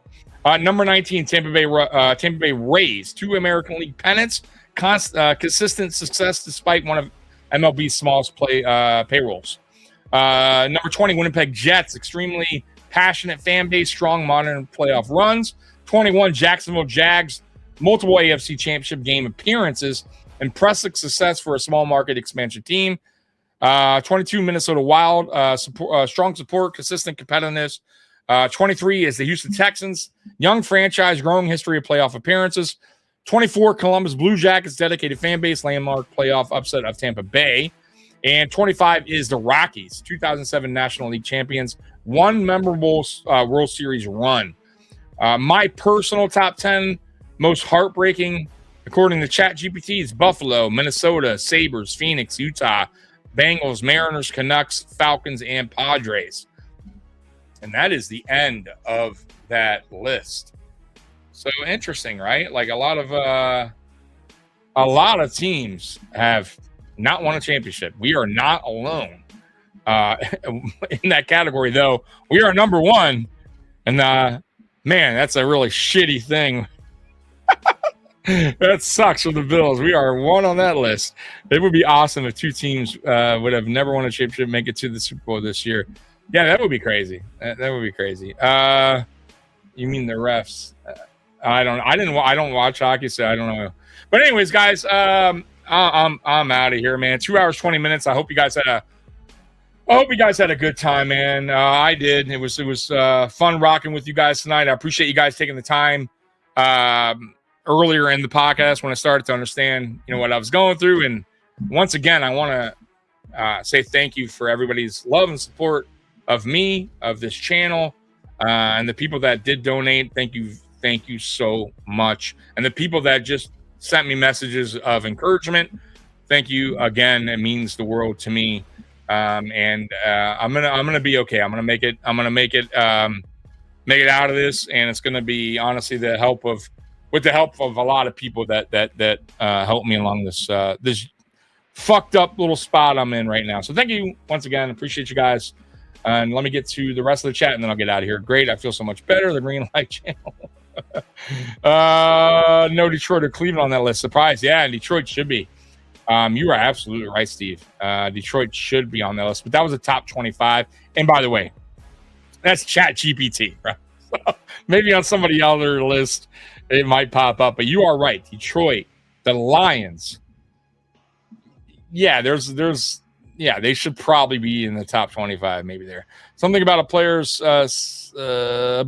skate being in the crease of the net. Rule was changed following season. Okay. Great time. God bless Godzilla King.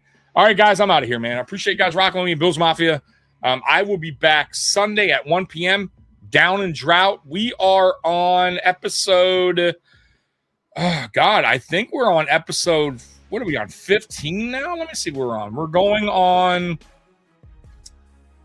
Yeah, so we're going on episode 15, the 2014 Buffalo Bills. So the 2014 Buffalo Bills we're talking about on Sunday at 1 o'clock. Be there. We are almost wrapped up on that series. Only a few episodes to go, so you don't want to miss this one. We are approaching the Rex Ryan Buffalo Bills year. So we are really close to the Rex Ryan day. So I'll see you guys Sunday at 1. Bills Mafia, I love you. And as always, go Bills. I'm out of here. Peace. Just let your soul go. Just let it shine through. Just let your